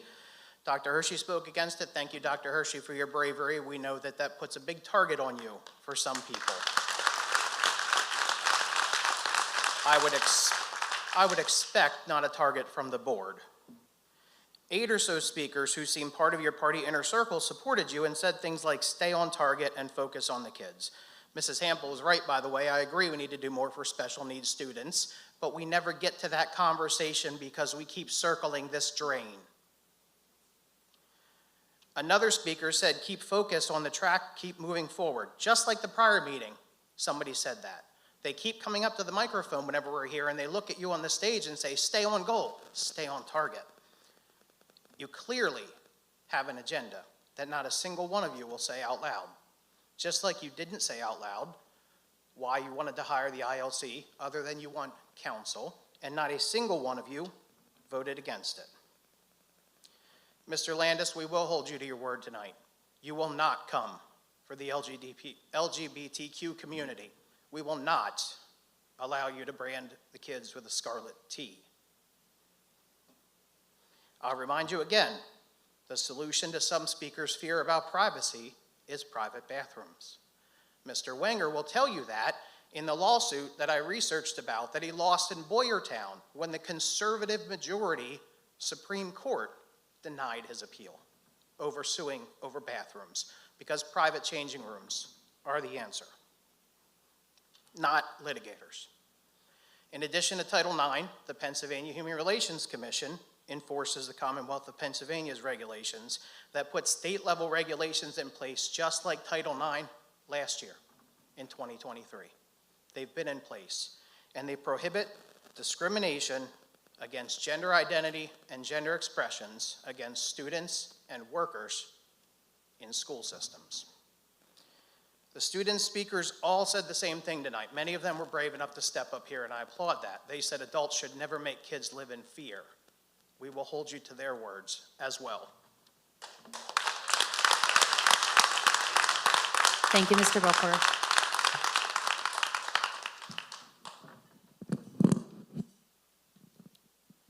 Good evening. I don't think anyone in this room is going to like what I have to say today because it's about two things we're very scared of: love and awareness. My name is Akash Banerjee. Thank you for this platform, for giving me the opportunity to share my voice. Our commitment to freedom of thought and expression forms the backbone of this country, and seeing that freedom exercised in this room makes me deeply proud to be an American and a member of this community.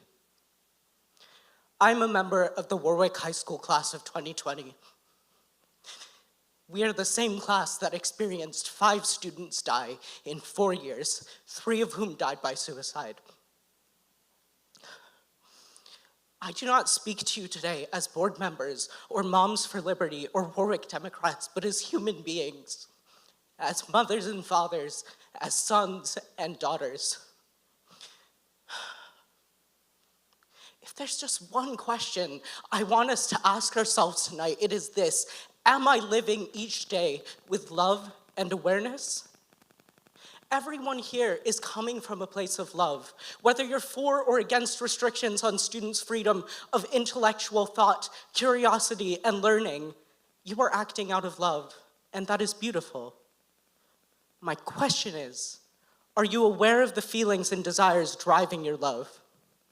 Ask yourself, does my idea of protecting students come from a desire to foster happy, healthy, and independent individuals? Or does it come from a place of fear? Fear that these kids could be happy, healthy, and independent in ways that directly contradict the ideas that I'm so familiar and comfortable with.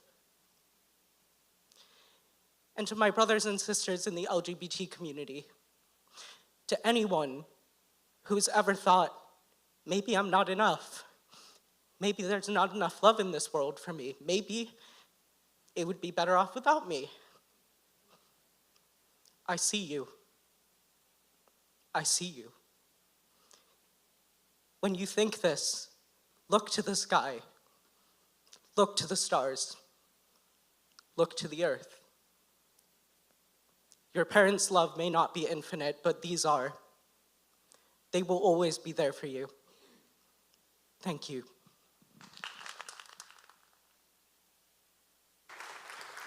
Thank you for your comments.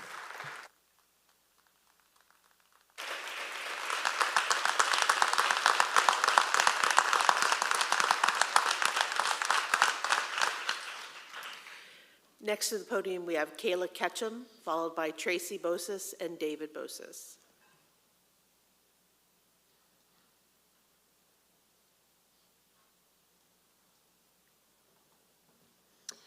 Hello, my name is Kayla Ketchum.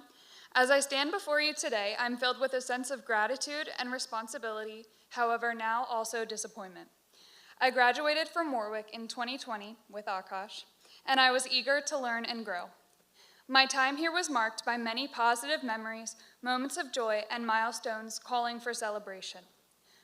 A big part of my experience here, however, was a constant theme of resilience and unity born out of tragedy and adversity. When our community faced hardship, it was the unwavering support and compassion of this community that shone the brightest. Tonight, I feel a bit of that was lost. It was in those moments of darkness that we witnessed the true strength of Warwick, a strength rooted in solidarity and empathy. Today, as a recent college graduate and educator, I stand here as a product of this community, but more importantly, as a voice for the values that define so many of us. In my journey through education, I have come to understand the profound impact of safe and inclusive spaces on a student's ability to learn and thrive. Access to appropriate facilities, such as bathrooms, may seem like a basic necessity, but it is a fundamental aspect of creating an environment where every child feels safe, respected, and valued. Students cannot fully engage in the learning process if they are also struggling with fear or uncertainty. In my time at Warwick, I learned that inclusivity is not merely a moral imperative, it is essential for educational success. When we embrace diversity and foster an environment where every voice is heard and every perspective is respected, students' full potential goal is unlocked. It is through exposure to different cultures, beliefs, and experiences that we cultivate empathy, critical thinking, and global citizenship. Therefore, I urge the board to consider all sides and opinions, to continue to engage in meaningful dialogue with individuals from all diverse backgrounds, not just the religious affiliation that you may believe in. My hope is that we can come together, not in spite of our differences, but because of them, recognizing that it is through unity that we find strength. That was not shown in your vote this evening. In closing, I call upon our community to uphold its legacy of inclusivity, to be a beacon of hope and progress in an ever-changing world. We must continue to build a community where every student feels safe, loved, and understood. Thank you. Thank you, Kayla.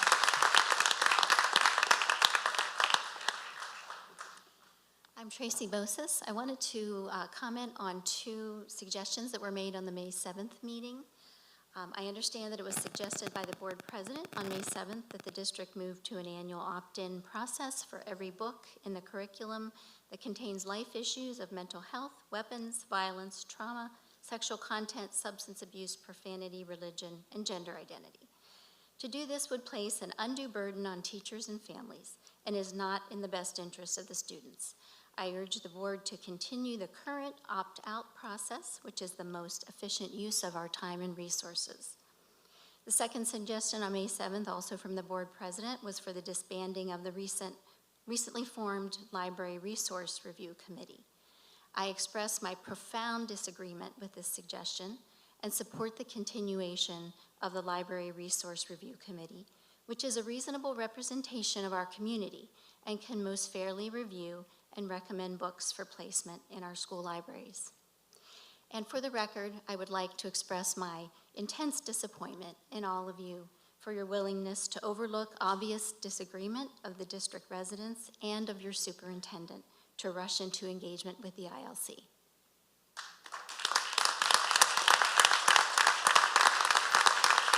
Thank you for your comments.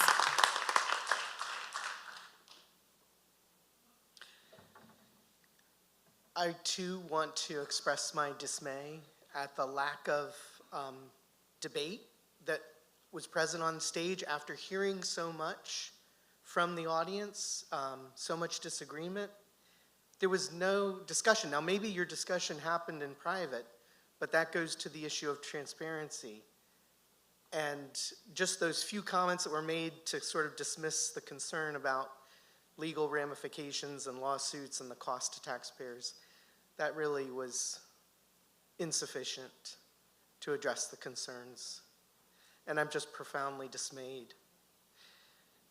And then secondly, I would just like to register my disagreement with the idea of a opt-in process for the same reasons that my wife gave. It's just sounds so counter to fiscal responsibility, and I mean, where's the trust for your parents? Parents can make decisions. Parents can monitor their children, and if they're not doing it, it's not your job to enforce. It's not your job to make parents parent. So I don't understand this idea, let's have an opt-in where we as the board or, get to have this control. It just, I don't understand where that spirit is coming from. It's such a spirit of fear and control. I'm just profoundly disappointed. Thank you for your comments. Next to the podium is Justin Cook, followed by Jim Seneft and Greg Purnell.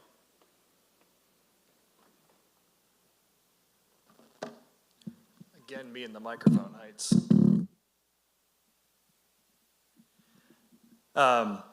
Thanks for the opportunity to speak again. You asked us to extend trust to you earlier about these policies that you yourselves declined to extend to the educated, experienced, and proven educators and librarians that you employ. With respect, based on what? You ask us to disbelieve what we see with our own eyes, what your own constituents clearly understand you plan to do, as evidenced by their comments tonight. It should go without saying that this is a public school, part of a pluralistic society, filled with students and educators who must learn and educate not in 1954, but in 2024. You cannot reasonably expect to co-opt this school board and repurpose it to try and preserve your religious understanding of how the world should work. If your great pearl-clutching concerns are truly the safety of students who you believe are likely to be exploited or harmed in bathrooms, on trips, or in locker rooms, what beneficial insights could a religious liberties law firm possibly hope to provide, and what evidence do you have to believe that that be the case? Or provide to us so that we can also share that trust?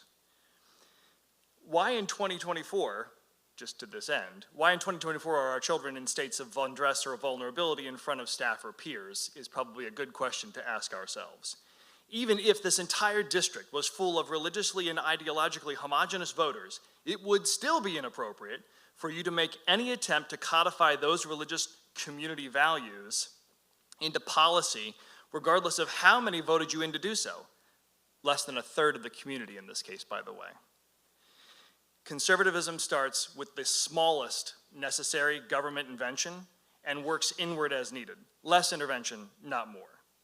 Policy and operation guided by evidence and vetted by best practices, relying on proven experts, not personal savvy.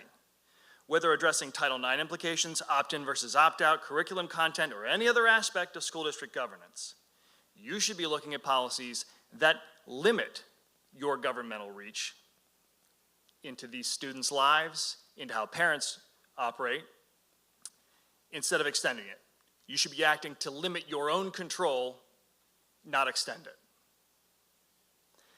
We have yet to hear from any of you anything beyond general, vague, there's some stuff in the thing with the places and the things, and we're worried about some potential implications with some other stuff, and just trust us. Just believe, because we also have your best interests in mind. I don't believe, we don't want to believe.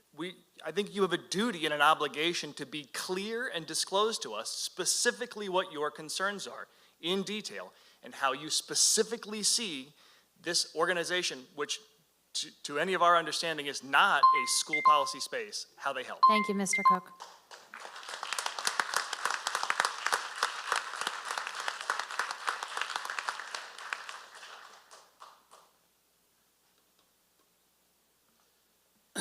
Hi, School Board.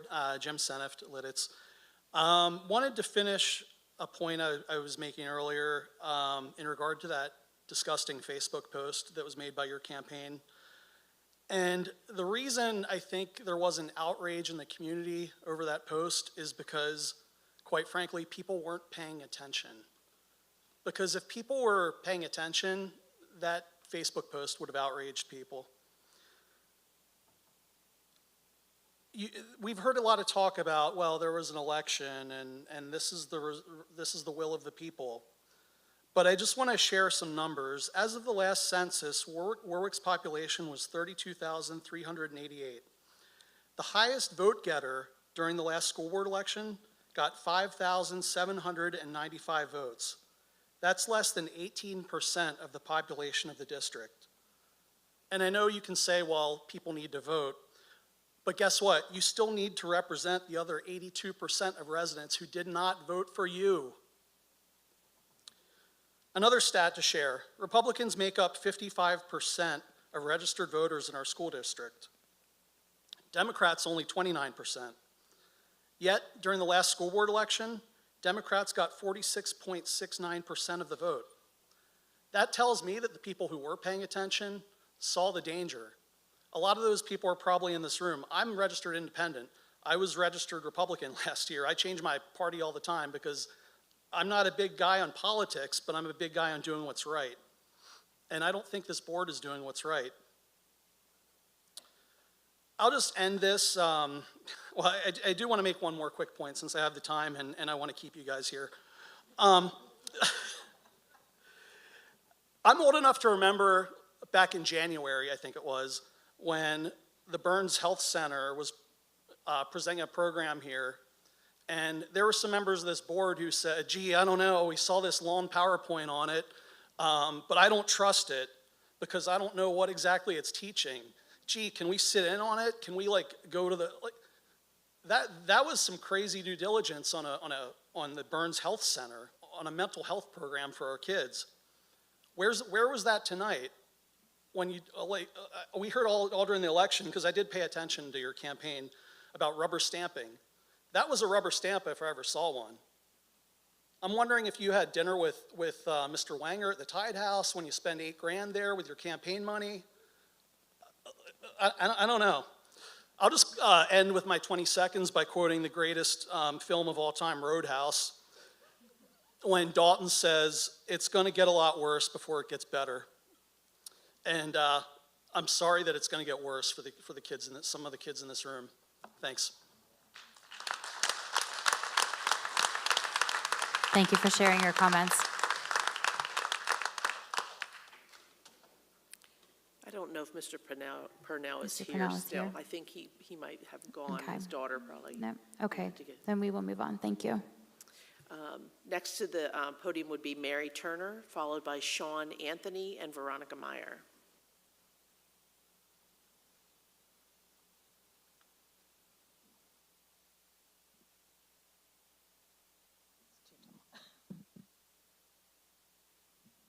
Good evening. I'm Mary Turner, a mother of a senior here at Warwick this year. At the last board meeting, I heard a concern that our library catalog does not contain books representing people of the Christian faith. That disturbed me because libraries are intended to be a repository of diverse thought. Students should be able to find books by diverse authors with diverse characters and diverse points of view. According to our own policy, the school board understands the content of the district school library should reflect the diversity of students' reading interests. So, excluding Christian authors or subjects would be as problematic as excluding books by people of color or by members of the LGBTQIA community. Fortunately, our library does, in fact, house plenty of books by, for, and about Christians. A 5-minute search of our high school catalog, which I was able to do from my home, yielded 6 pages of results. Here are a few. Uncommon by Tony Dungy, which attributes his coaching success to his walk with God. Heaven is for Real, which discusses a child's near-death exposure to heaven. This is a favorite. The Design Revolution, which challenges the grand idol of evolutionary biology. None Like Him by Jen Wilkin, who represents a rising generation of evangelical women discontent with the status quo and fiercely committed to the scriptures. 2 books by Ben Carlson, former GOP presidential hopeful and current contender for Donald Trump's running mate. 3 books by Tim Tebow, which are all discussions of him living out his Christian faith. Billy Graham, Evangelist to the World. St. Pope John Paul II. The Cross and the Switchblade, which is an autobiography of the man who founded the Inner City Ministry Teen Challenge. This is a very small sampling of the 6 pages which my search yielded. Public education, including Warwick, has plenty of actual problems. We have kids who are struggling to meet state standards. We have a teacher shortage in Pennsylvania. We can't keep our own support positions staffed here at Warwick, and we are unfairly funded by the state. Our current library policy is not a problem. Parents can opt their child out of any book they deem inappropriate. Please do your jobs and focus on our actual problems instead of rehashing our well-thought-out library policy. Thank you. Thank you, Mrs. Turner.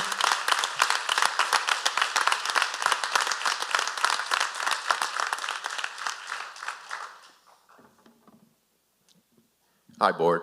Hi, everybody. My name is Sean Anthony. My wife and I are tax-paying residents of Warwick County, and we have 3 rock star girls that attend Bonfield Elementary, and that's not a biased statement. They are rock stars. And they're 9, and 2 of them are 8. And it breaks my heart to have to field the very adult questions these little girls have these days. And I am not naive enough to realize that, or to admit, or to even guess that these questions are normal. They aren't. And that's not a statement about any people group or anything. It's that a 9-year-old and 8-year-olds should not have their innocence and childhood erased by our adult topics and questions and debates, period. This is my first board meeting. I've been part of the silent majority watching from afar online, and I gotta say, this is some experience, and I also admit I voted for all of you, and I feel a bit of guilt because I think I've shaved a whole year off of my life by being here tonight, and I can't imagine what you folks go through. And my statement is simply want to say thank you for your service, for running, for accepting, for your hard work, for the time you have dedicated to this project, for the time away from your own families that you sacrificed to take up these very hard discussions, and you hear from all sorts of people on all sides, and it can't be easy. Everybody in this room has their own set of ethics, philosophies of living and life, and it is my opinion, though, when a board goes 9-0 conservative, those things then are called religion for you guys, even though you aren't proselytizing, evangelizing, or adding us hapless sheeps to your church rosters. Another observation I had as my first time at a board meeting, where there are actual reverends at this podium, some in their work outfits, talking about their own code of ethics, their philosophies of life and living, in a way that made me believe they would apply those to the jobs you have if they had those jobs with no qualm. And why wouldn't they? I don't fault them for that. That's what we all do. But you guys are in your seats because the majority of people in this district wanted you there. And I would say thank you for taking that job up, and please keep Thank you, going. Mr. Anthony, for your comments.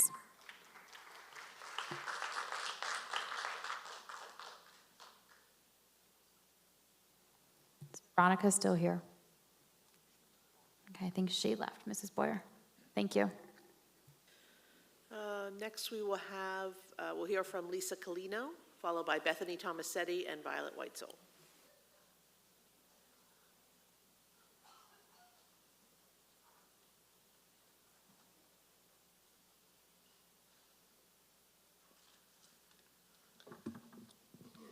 Good evening, school board members, administration, community. My name is Lisa Colino. I've been a teacher at Warwick for 25 years. I stood here a year ago predicting that this is where we as a district may end up, and sadly, here we are. An environment of fear has been created, fear for our students, fear for our staff. I've sat back too long watching the hardworking teachers, guidance counselors, nurses, speech therapists, PTs, OTs, paraprofessionals, and the administration of this school district suffer from name-calling, backlash, and criticism for the jobs that many hold master's degrees and doctorates. I'm fully aware of what speaking out like this can do, but I thought maybe I could be a voice for those who feel that they cannot speak.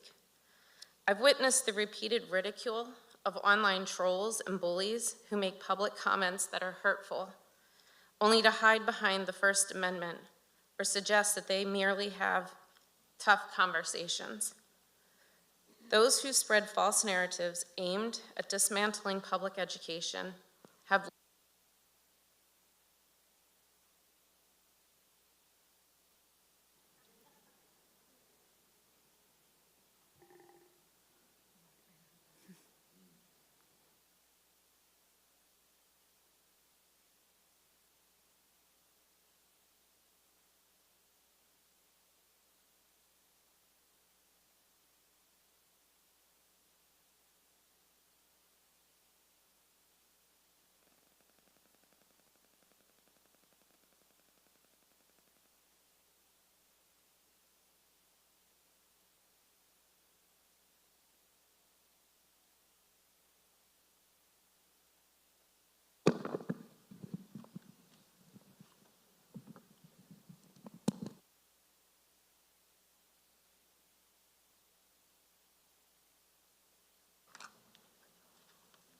Am I back in action? Okay. Those who have spread the false narratives aimed at dismantling public education have little understanding of what a typical day is like for an educator. Not only do the staffs in our school carry the weight of the world on their shoulders, in addition to having to teach their content, they too have families at home to care for. We have students who have lost family members, those who have faced addiction, hunger, poverty, homelessness, abuse, as well as other obstacles. Our job as public educators is to teach all students who walk through our doors. We don't get to decide based on our beliefs, nor should this board make decisions based on your beliefs. Tonight, I urge the community and members of this board to listen to the education professionals and support them. Instead of seeking counsel for problems that simply don't exist, provide our staff with curriculum that we recommend, allow for additional professional development, purchase materials that we need, invest in mental health initiatives, because these things will greatly benefit the learners here at Warwick. Believe me, my colleagues come to work every single day with the best of intentions, and they're crushing it. We deserve to be respected for the dedication to this extremely worthy profession. Thank you for your comments.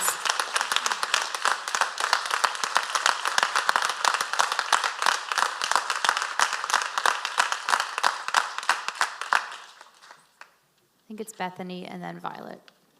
Thank you. Bethany Tomasetti, I would like to say that the silent majority showed up on Election Day and voted you onto the board to safeguard our students and bring common sense back into our schools.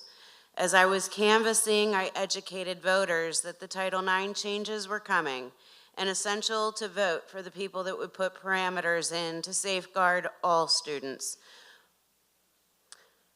There are a few reasons why you are sitting up there today. The people who voted for you want you to seek the wise counsel such as ILC and take steps to keep the kids, all students, safe. And we appreciate your vote tonight. I would also like to discuss the Library Ad Hoc Committee.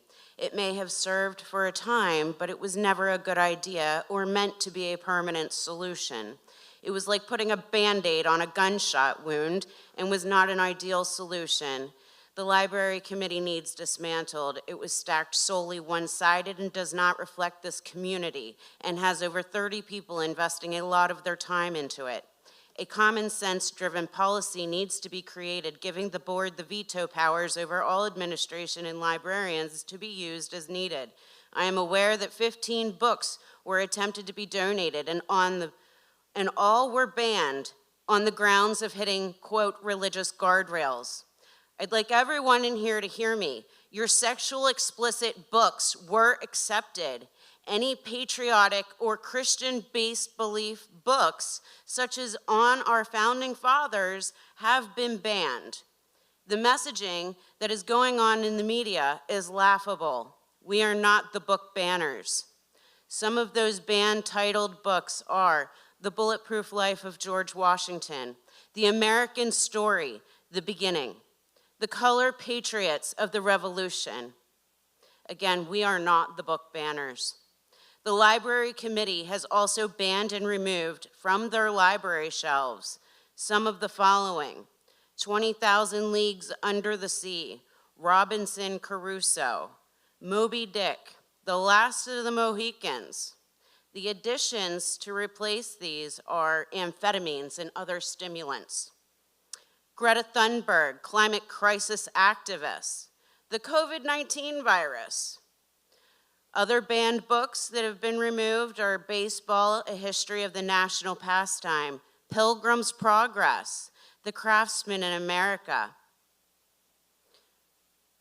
Okay, I'm gonna move on. So, my point here is, these books paint a clear picture of what is taking place within Warwick. You are dismissing the students who would want to learn about our country and may hold Christian beliefs.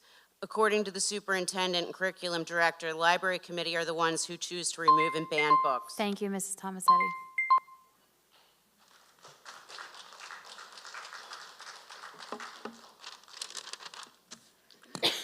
Good evening, Violet Whitesell. I was going to talk about Title IX in the bathrooms, but honestly, I never know what's coming out of my mouth. So I listened to the children on the way home from school because I carpool, and what I have heard them say is that they have been discriminated by teachers at this school because the teachers pay a lot of attention just to the LGBTQ kids. I've also heard from students that they've had to leave their bathrooms, biological females, because someone's coming into their bathroom that is not a biological female. So we're displacing the majority of the school for a select few. Thank you, board, for representing this community and helping all students. Before making policy, consider some ramifications. The local media would have you believe that we don't want people using bathrooms all day. We would never deny someone the use of the bathroom. What we are concerned about is our biological girls. With Title IX changes coming, We must have a bathroom policy. Right now, we do not. We are concerned about biological males that allowed free reign in girls' areas, including bathrooms as well as locker rooms. In Loudoun County, Virginia, where this was allowed, a biological male put on a skirt identifying as a female. Went in the girls' bathroom, I guess he decided he was then a male and raped a girl. They're facing $30 million civil lawsuits right now.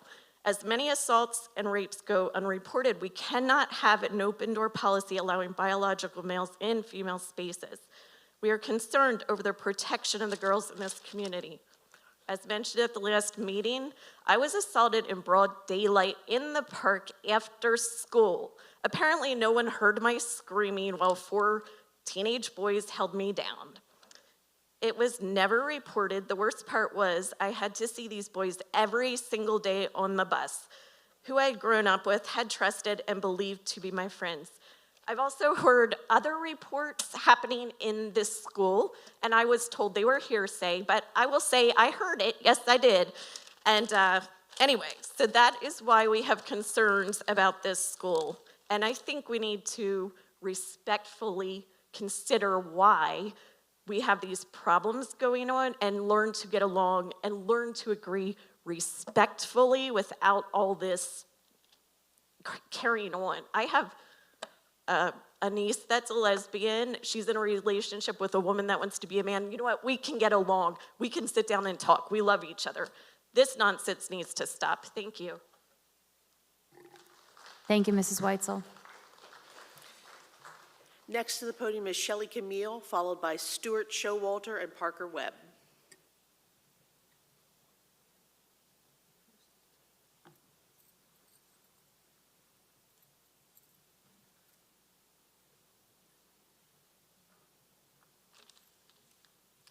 Good evening, board and admin. Shelley Camille, educator, parent of 2 daughters.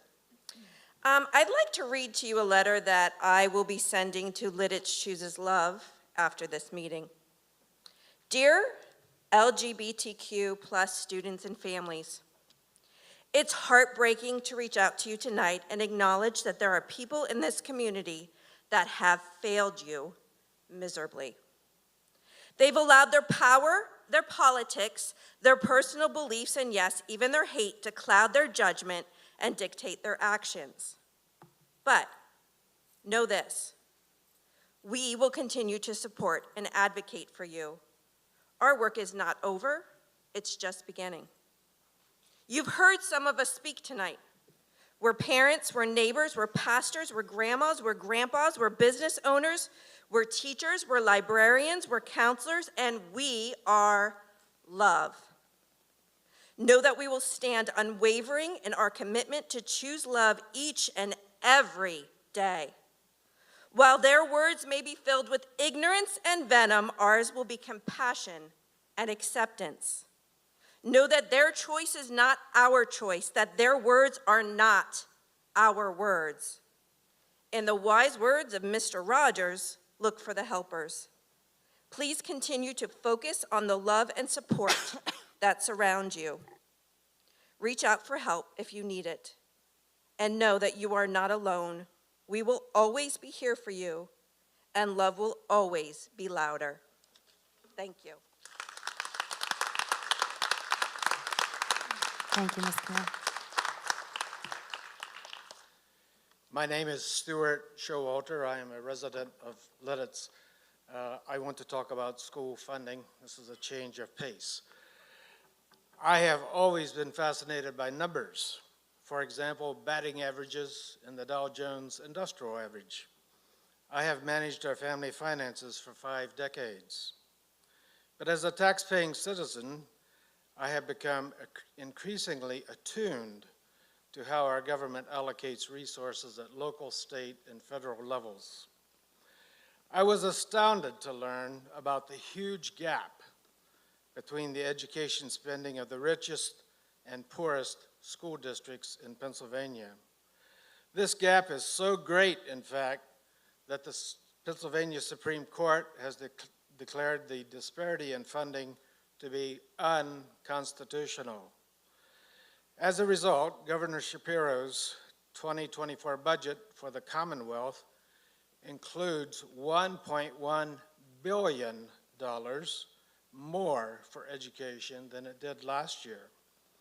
This budget begins to correct years of underfunding for poor school districts and an over-reliance on property taxes as the chief source of revenue.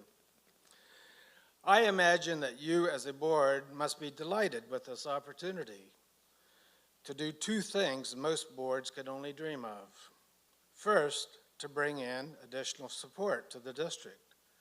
And second, to decrease reliance on the property tax funds in the future. We can only hope that the legislature will pass the proposed budget. Then you might be able to avoid increasing property taxes in our district in the future.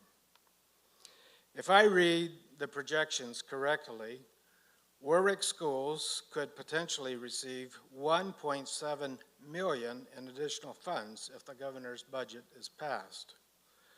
I trust that you have learned as much as possible about this opportunity for our district. Here is a draft resolution available online that can assist school boards. I hope you will use this draft resolution as a guide. Address this matter as an agenda item for the next meeting of the board, and then approve a resolution of support that would be sent to Senator Aument and Representative Fee. Alternately, if you decide not to do so, the taxpayers of the Warwick School District no doubt will be very interested in your reasons for why not. I know I will be. Thank you, Mr. Showalter.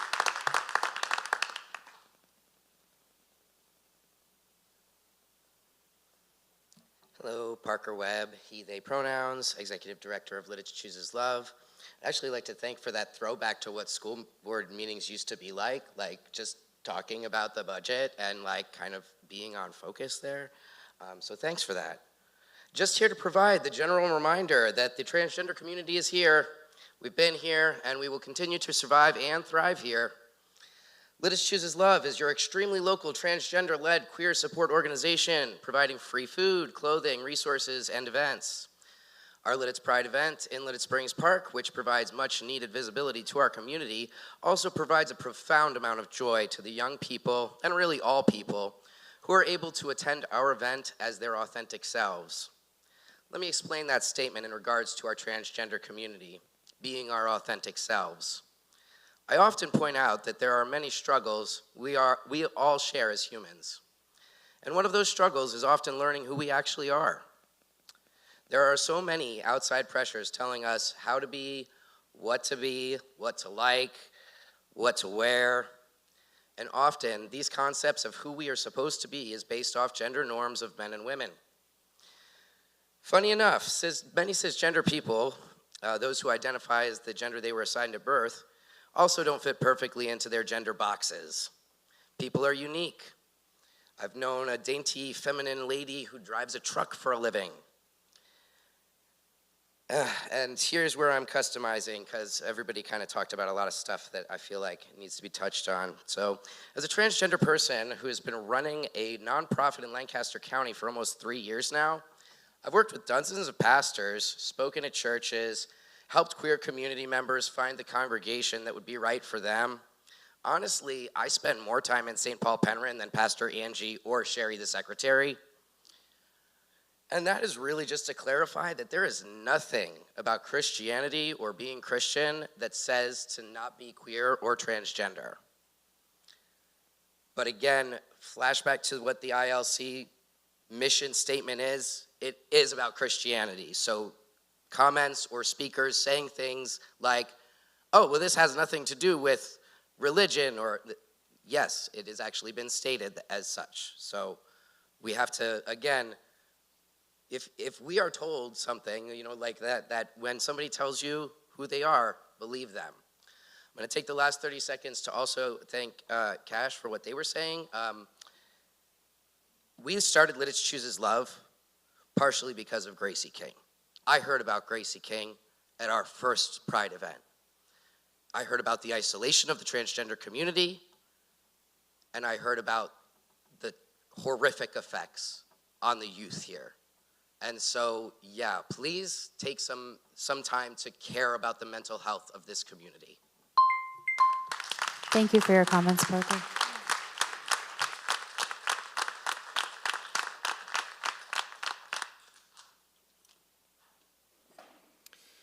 Next, we have Kimberly Reganis, followed by Lisa Hochreiter.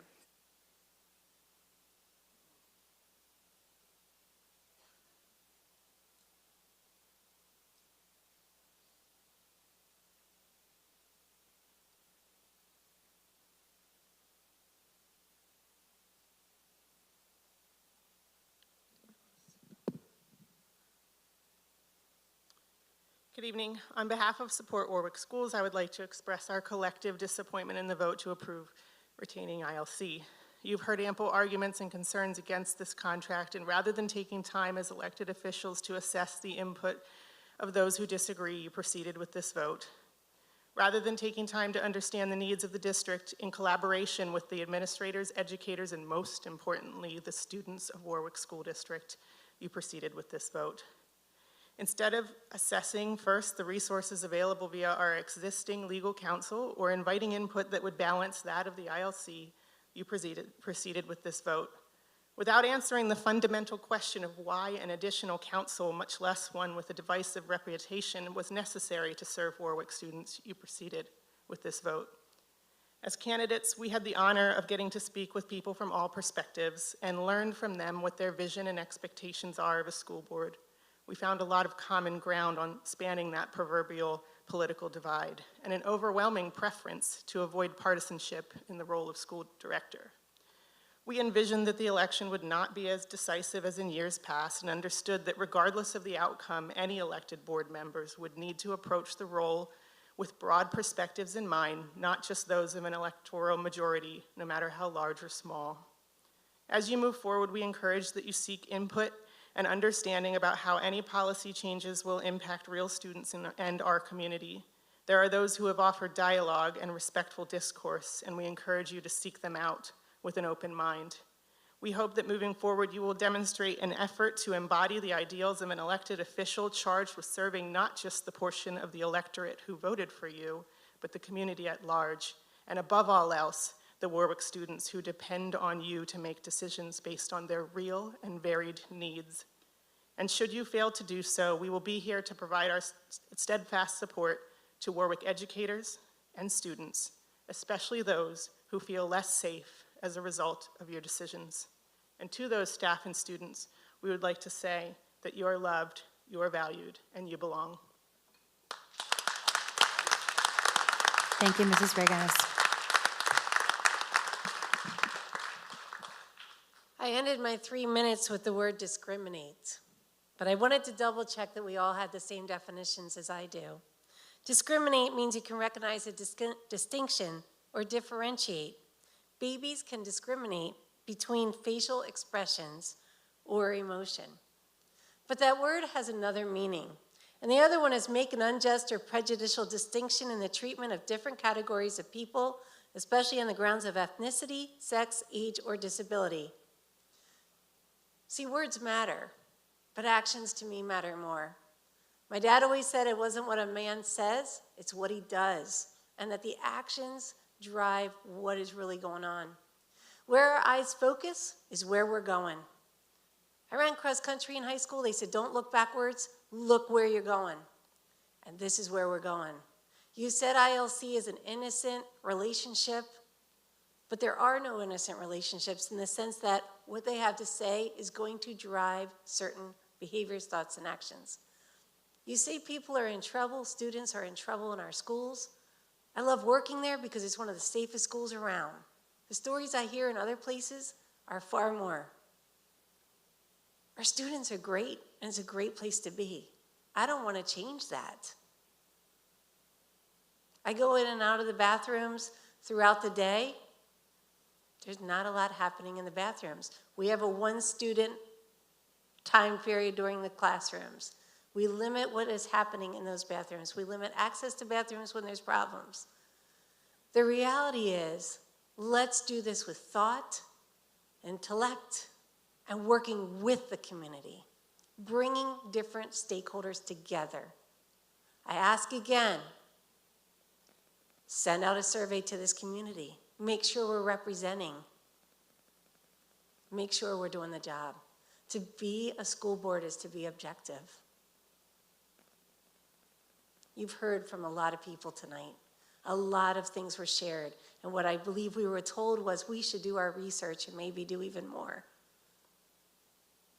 Well, I think that is part of your job as well, is to share what your research is with facts, with dates, with times, and with circumstances. And make it clear and transparent what is going on. In my last 30 seconds, I do applaud you for serving, but I'm asking for you to serve all constituents and taxpayers. I'm asking for you to consider and think broadly about the potential impacts of decisions made tonight. Nobody said that we didn't have to deal with whatever Title IX is bringing and what that represents. Matter of fact, many suggestions were made at looking at various entities that could have contributed information. Thank you. Thank you, Mrs. Zachary. Do we have anybody else this evening? Any comments from the board at this time? Can I make a quick comment, Emily? I just wanted to say thank you to everybody that came out. I know probably half of the people already went home, and I'm sure there's a lot online also. I know that you guys are all busy as well, so I do appreciate that you guys took the time to come out and to speak. I do want to say, you know, obviously we're up here, but I am listening to what you're saying, whether we agree or not. It is my job and my pleasure actually to serve the community here and to be able to listen to your concerns. So please don't think that I do not hear you, because I definitely do. But ultimately, you know, I'm going to do what I think is best for the students as a whole. I do have to say, I feel it is a bit offensive when people say that I don't care about the teachers. We have amazing teachers here. We have amazing administrators. My kids have had the privilege of dealing with a lot of people here. And I'm so thankful, because I could not do the job that y'all do here in this district. So I truly do appreciate the teachers and care about them and all the kids here as well. So please do hear me to say that, because I really do, and I don't want that to go unspoken. Thank you. Any other comments? I did have one quick comment. I'll just be transparent. I left here the committee of the whole and immediately had a pit in my stomach, and spent the next day just kind of processing through as I was mowing my lawn, actually. And good leaders acknowledge where they've messed up, so I need to acknowledge a personal oversight on my part to not express appreciation for a Teachers Appreciation Week. I don't have any excuse for it. I do want to say I'm sorry. That was not the intent of this board or myself as an individual. So for those who can show grace, I thank you for that, and for those who are not able to at this point, I honor that and intend to do better in the future. So thank you for the opportunity to say that. Anything else on behalf of the team tonight? Okay, we need a motion to adjourn them. So moved. We have a motion? Second. And a second. This meeting is adjourned. Thank you.